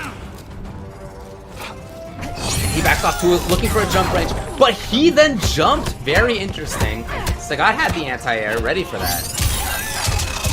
And Buzzsaw that one-size-fits-all answer. Yo, I love this slow played zoning. Wow, this is so cool, so rare that you see this style. Oh, not quite able to punish that. I don't think Border works fast enough anyway. Oh, there we go. There it is. But I don't think this kills. I don't know. I'm going to say I don't think it kills. Yeah, I think you're right. Oh my god! Why would you agree with me? Why would you agree with me? Bad choice. Bad choice. I think that flying kick must be nothing. Fight. It must just be the flying kick. Yeah, just like literally doesn't detract any damage from the combo. But yeah, there we go. You know, didn't manage to do the first round, but then heard that and was like, oh wait, yeah, that's right. I forgot. That's how I'm supposed to win here. Nice crushing blow throw. Getting the life lead is going to be so important here. And that's part of why we saw Waz go more pressure heavy in that last set. You know, he didn't want to be down in life at all, but he does need to make yet another comeback in this round. What's the restand mix up? Goes for the grab. That's the forward grab, so he can kind of get a meaty. Just gonna go for a little bit of a chip. He does have the life lead, just barely, but just barely means a lot. Oh! Didn't amplify. Wow. For breaking. I think was expecting a break. Not quite there. The hat. He's gonna block it for sure. Yeah, absolutely. He's gonna just take the grab. Again, and he did try to tech, but he was wrong on the 50-50 with the forward throw for Sagat to go up 2-0. Yeah, wow. Really went for it right there. The actual escape failed, you very rarely see an escape failed in like a very final kill moment. I feel like a lot of times people will just instead just be mashing or something like that, but that just guessed wrong. And the jumps have been answered way less than this time. I don't know if it's just because Sagat has been choosing moments a little bit more wisely. It is still pretty rare that he gets the jumps, but almost every single time he's gone away scot-free. And that one there in particular, the fact that he's even blocked led to the win. I would say primarily this is really about zoning and space control for Sagat. And part of why the jump-ins work is that Waz is feeling like he needs to get in, so he's not looking to play the defense, he's looking to play the offense. In his mind, he's the one moving forward. So if Sagat moves forward suddenly in the air, it may just catch him off guard. It's happened a couple times so far. So again, last time, his idea instead was to play it up a lot more intentionally. We'll see if he goes for that here. Starting off with a little bit more aggression here from Sagat. Okay, no, but yeah, okay, another Hey, jump. right. Chung again, he's not afraid. Don't know why, but he does have the life lead now, so maybe he can play a little bit more safe. Oh, they both Oh, so scared. They're so respectful of each other, dashing up and then just blocking at mid-range, both of them for so long.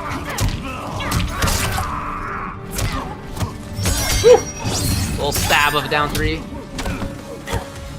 Waz, very buttonsy in these situations. Now, not necessarily buttonsy, but active, right? Ducking, down 1, that kind of stuff. Here's the question. How is he going to land the flying kick into Fatal Blow this round? That is the question. Don't go in front of the hat. Are you crazy? Oh, yeah, that's Chip. not going to happen this round. For sure. Guaranteed.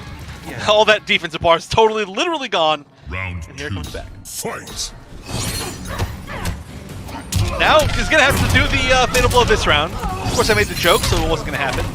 Oh, no, let go of it a little bit too early. Thought it was going to anti-air, but it didn't quite. Oh, punish. Oh, he can. It's tough, though. The timing is really difficult.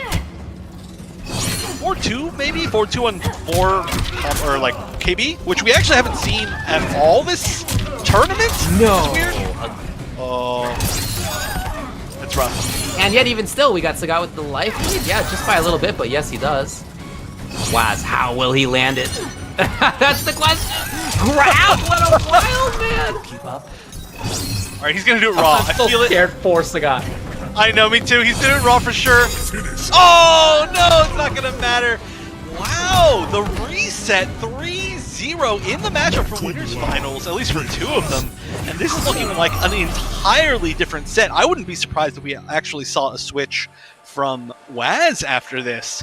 That was pretty dominant. I mean, in the first game that they played throughout this entire tournament, Sagat was the one who felt like he needed to jump against Waz, and now Waz is jumping into a bunch of hats. Waz is the one who feels less comfortable on the ground. That is such a huge turnaround. You saw it at the end. That's how we lost. Yeah, it really does feel like Sagat has total control.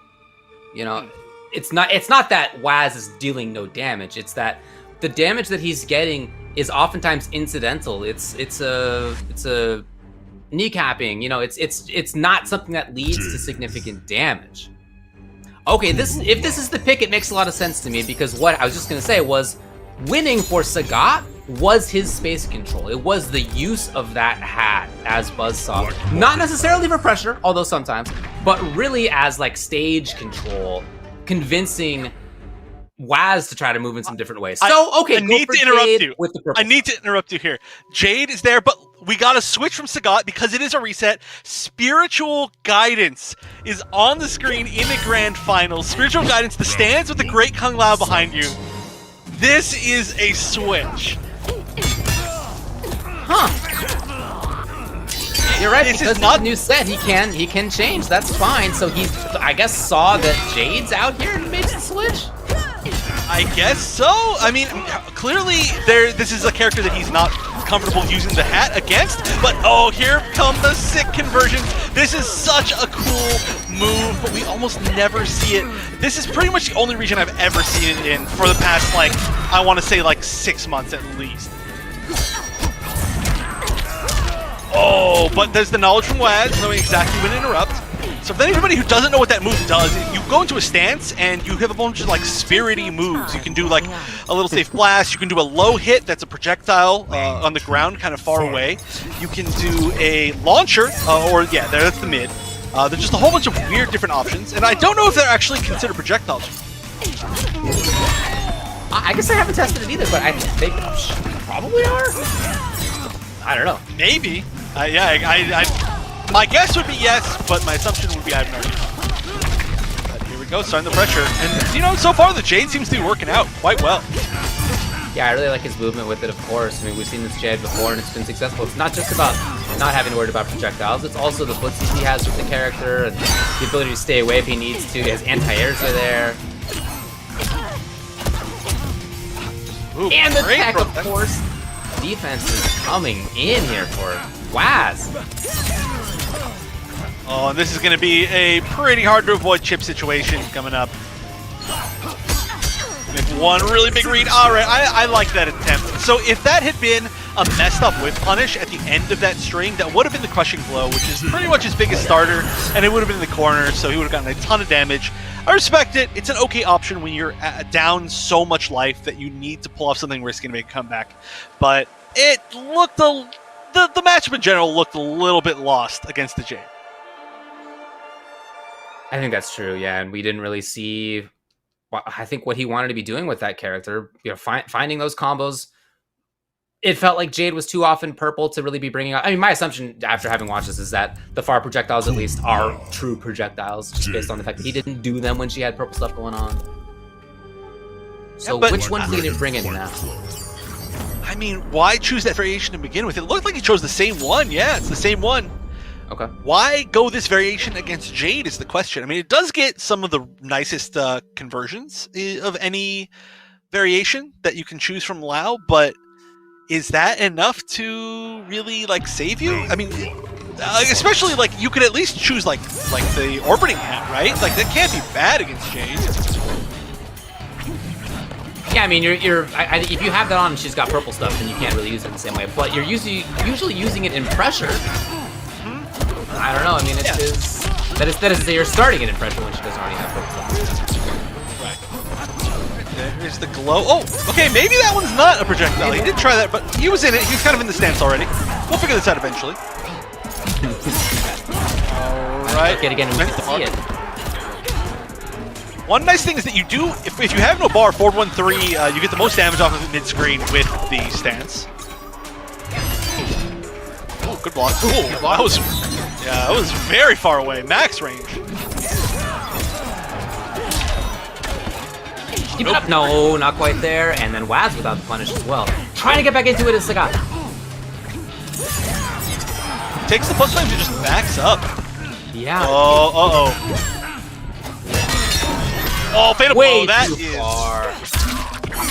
I love how Waz is playing right now. His moving backwards, even on plus frames, just to keep his position unknown for the opponent. Sagat has no idea where Waz is going to be on offense or defense right now. Yeah, there's no situation more scary than Jade with Fatal Blow when she's at that range. Because if you do anything, she's going to be back to Fatal Blow, she's going to be forward 2 into Fatal Blow, she's going to do something and then Fatal Blow you. Just raw Fatal Blow, it's fast enough. Ooh, instant dive kick. That was a cool move, but it didn't really accomplish anything.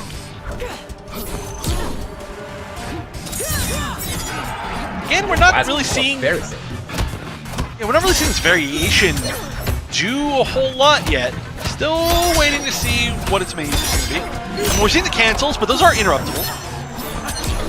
Yeah, he's feeling a turn. So on top of it, wow, what a call by Waz. Okay. Oh, so now we know that at least is not considered a projectile. Oh, bonk. It's looking pretty tough. Oh. Yeah, there it is. Waz is totally in control. Again, his spacing is so good. The way that he backs off, the way that he moves forward, he just is moving at such unusual times. He's ready for the jumps the few times that they come with his down two. It just feels like he's really in control. Yeah, I'm really curious why we're not going to see any attempt at the Buzzsaw, or the Buzzsaw Lao, because even if you can't like play that same slow, patient game that you were playing earlier, at least it's still going to be one of the scariest pressure tools, right? I mean, maybe Jade can like down to it or something like that. Maybe this is just a matchup that between the two they know is not going to be easy. Jade. Hey, maybe she can down 4 under or something. I wouldn't be surprised. I don't know. Sagat has a big choice to make because this character that he picks next is going to be the one that he will win or lose the tournament on. Lose this next game, and it's over. Or he's got to win 3 in a row. Yeah, and I mean, the wild thing is that reset was so dominant. It was such a good look for Scott. And then immediately the Jade was just like, yeah, I'm shutting everything down. Like, immediately it made him switch variations, and he's going to stick with it. He's going to stick with the same one throughout all of post-reset grand finals, no matter what now. Good luck, but there's got to be some big adaptation from what we've seen the rest of the set. We'll see. So far, it looks very much the same as Waz controlling stuff at mid-range here, jumping up into the sky and perfect timings. Yeah, there it is, exactly what you were just saying. Like, he knows exactly when the air projectiles are going to work. I feel like without air projectiles, this matchup could make a lot more sense, but it just doesn't seem like he's found a really good way to answer it. He does have the anti-air one, which will be like the launcher, but it doesn't reach that far, so I don't know, it's not going to be easy. And Waz feels like he's taking no risks at all. There he is at the other side of the screen. He's blocking a lot. He's up on top of the, yep, just like this, a lot. He's going for the KB. It doesn't quite work out. Almost. Nice. There's one of the Mitos conversions that's going to be really useful in this. And yeah, there we go, leading to a bunch of damage without having to spend bar. So, taking one round. Fight. And starting out in the corner and with no defensive bar is Waz here. If Sagat can find a hit, well, just like that, Waz is out. Talk about respect by Sagat. Maybe not even just respect. Frozen, I almost want to say, as Waz just kind of jumps around the stage. Yeah, one thing that we actually don't see almost at all is anti-airs from Sagat that aren't buzzsaw. I feel like I haven't seen a single normal anti-air. Yeah, we really haven't seen too many early breakaways from Waz. He's got no longer just going for that kick. He's got the corner. This is where he wants to be. He's got the corner. Yes, he's got offensive bar. Yes, he's got the opponent with no defensive bar. Oh, Mito, okay. That should be it, I think. Yep. All right.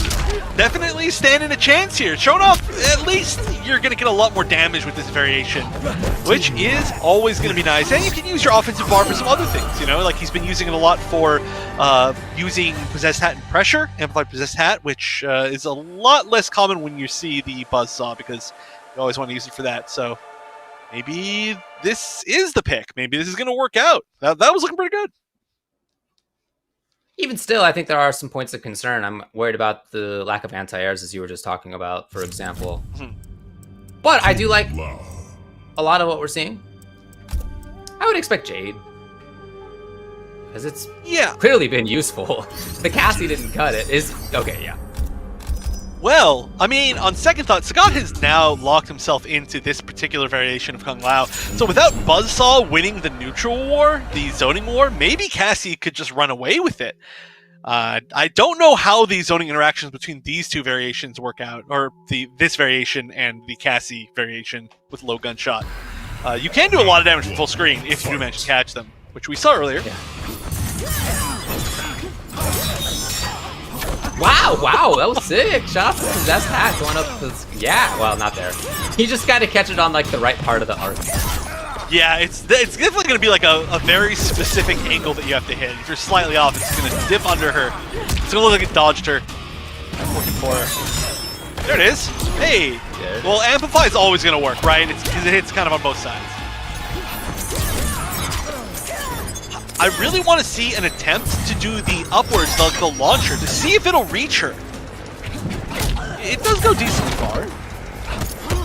Okay, the defensive bar's gone. Now maybe time for Sagat to party if he can find the hit. Yeah, steals the turn back. Very even in life here. If either one finds, well, I should say if Sagat finds the next hit, he should take it. Not the Jade. Oh, Had been a blow, but 2 chances for Waz and neither one confirmed? Yeah, that's weird. That's very weird. Or just could have gotten anything more than just a normal. Okay, has to get through the Fireball Forest. Oh, he blocked it! No, not again! Oh, what a big risk, and it's not the first time. I would love to see the teleport used when Waz jumps, when he tries to do the air projectiles. That would be the perfect time, but just raw and neutral has failed him several times. Here we go! Out of there's Waz. Already taking 250 though. Yes, down 2, stealing his turn back. Trying to take his turn wherever he can. And maybe a little bit too much right there, getting hit by the projectiles, and now kind of makes up time for Waz. I didn't even see he had that. I didn't even see he had he's only used it a couple of times. Yeah. Woo! Yes, the confirmed comes. Got it, take him around. Not quite. So close. Okay, Waz was ducking there. He was reading grab. It didn't happen, but he's still at tournament point. Final round. It's actually pretty beneficial for Waz that he didn't convert into Fatal Blow like he should have earlier in the set because he still got it, which is going to be big. Oh, this is big too. Oh, that could have been a 4-2-4 if it had been just slightly lower. Weird pressure. 1-2 pressure. Yeah, I'll say. Sagat just backed off. More comfortable spot. A lot on the line here for him. Waz now just blocking it out. Yes, I love that defense. He backed off to a range afterward when he felt safe. Way too far. Beautiful whiff punish, and the breakaway might have been on accident right there. There was no real good reason to break away, so there's no defensive bar. No breakaway again. There has not been an early breakaway from us. I don't think at all these 3 sets that they've played. Oh, huge no, chance! but it got so much more! He just didn't expect it to come out like that. And now you can see Waz scheming. He's scheming. Oh, yes. Oh, someone's gonna make a read. I feel it. I feel it. 19 seconds. No, no! Waz with a chance on the big chance. No punish either. What's going on, you guys? Only 10 seconds left. It's gotta make something. Okay, okay. It was a big attempt at the fatal blow. That was, as they say, definitely spaghetti time. That was a lot of dropped opportunities for both players. A lot of really weird movement. I don't know. This is getting down to the wire. You can tell that both players are pretty nervous. And now Waz has one of the most difficult choices ever, which is, are you going to switch back to Cassie, or are you going to try to stick it out with Jade? Jade has been adapted to, I would say, but clearly still has a really good chance, as he could have won that set. Regardless, this is the closest that anybody has taken Waz so far in the Mortal Kombat Pro Comp Oceania so far. It's the 5th one that we've had. He's won all of them. He still could win this one, but he lost 0-3 in the first set. It's down to the final game of the second set. So, look, Sagat's going to want to win this, obviously. But it is closer than anybody else has gotten. Would he go with Frost here? He does when all of it's on the line. He goes with Frost. Final character, final matchup we're going to see is Frost versus Kung Lao. Frost versus Kung Lao with spiritual guidance, or whatever that move's actually called. You see it so little, you don't even know what the name is. Yeah, spiritual guidance. This is weird. This is a weird grand finals, but this is what I'm all about. I want to see more of this. How about that for Waz as we come down to the very final game of Oceania, week number 5. It's too bad that this didn't happen before that cool recap video at the start of today. This, I think, should have been on it, and that's going to be a punish. This is not a good start. Frost does have some pretty significant damage. And, of course, the Oki. Some of the longest knockdowns in the game. Really poking at a great range right there as Waz. He, again, jumps forward, as we've seen his Cassie do quite a bit. We didn't see his Jade do quite as much, at least at that range. Oh, that was almost a really sick conversion. Did get a little bit more advantage because he landed the forward one. And now he's got the corner, so this is pretty good. So many cancels coming out. The problem is that does take bar. Oh, the startup. Quite long right there. Swinging from afar. Yo, let's talk about his character familiarity here. We got a practiced professional here. That is, yeah, he is so ready, and here we go. Just needs one more hit in the corner, but Fatal Blow is pretty strong too. Oh, speaking of it, you have to expect that there's going to be some sort of read there into Fatal Blow. Oh no, so close. He was looking so good too. I'll grind you to nothing. Match point, tournament point for Waz. On the strength of that read. And he keeps up as well. Oh, his corner pressure looking strong. Oh, that was an escape failed, I think. It was. Oh, amplified this time. I love it. Okay, there's a knockdown in the corner. There's nice misses the punish. Really needed that to get that corner positioning back. Alright, weird counter zoning. Oh, the down 3, one of the better AAs in the game. So sick. Doesn't matter if you're Kung Lao. That's the AA to go to. Drops the combo though. Oh, Look this at might his be flash, it. totally gets- Oh, and just one more hit. I don't think it's going to be enough. Yep, he's going to have to get chipped, but it's going to be so hard to avoid. Oh, he baited it! Oh, he baited it, but he didn't get the conversion still. It's going to work out. The Ice Auger is going to do it, and despite being so close, closer than anybody else, Sagat was not able to dethrone the 5-time champion, Waz. And he did it with Frost in the end. How about that? Wow, that means the character we've seen him play in the past, but hadn't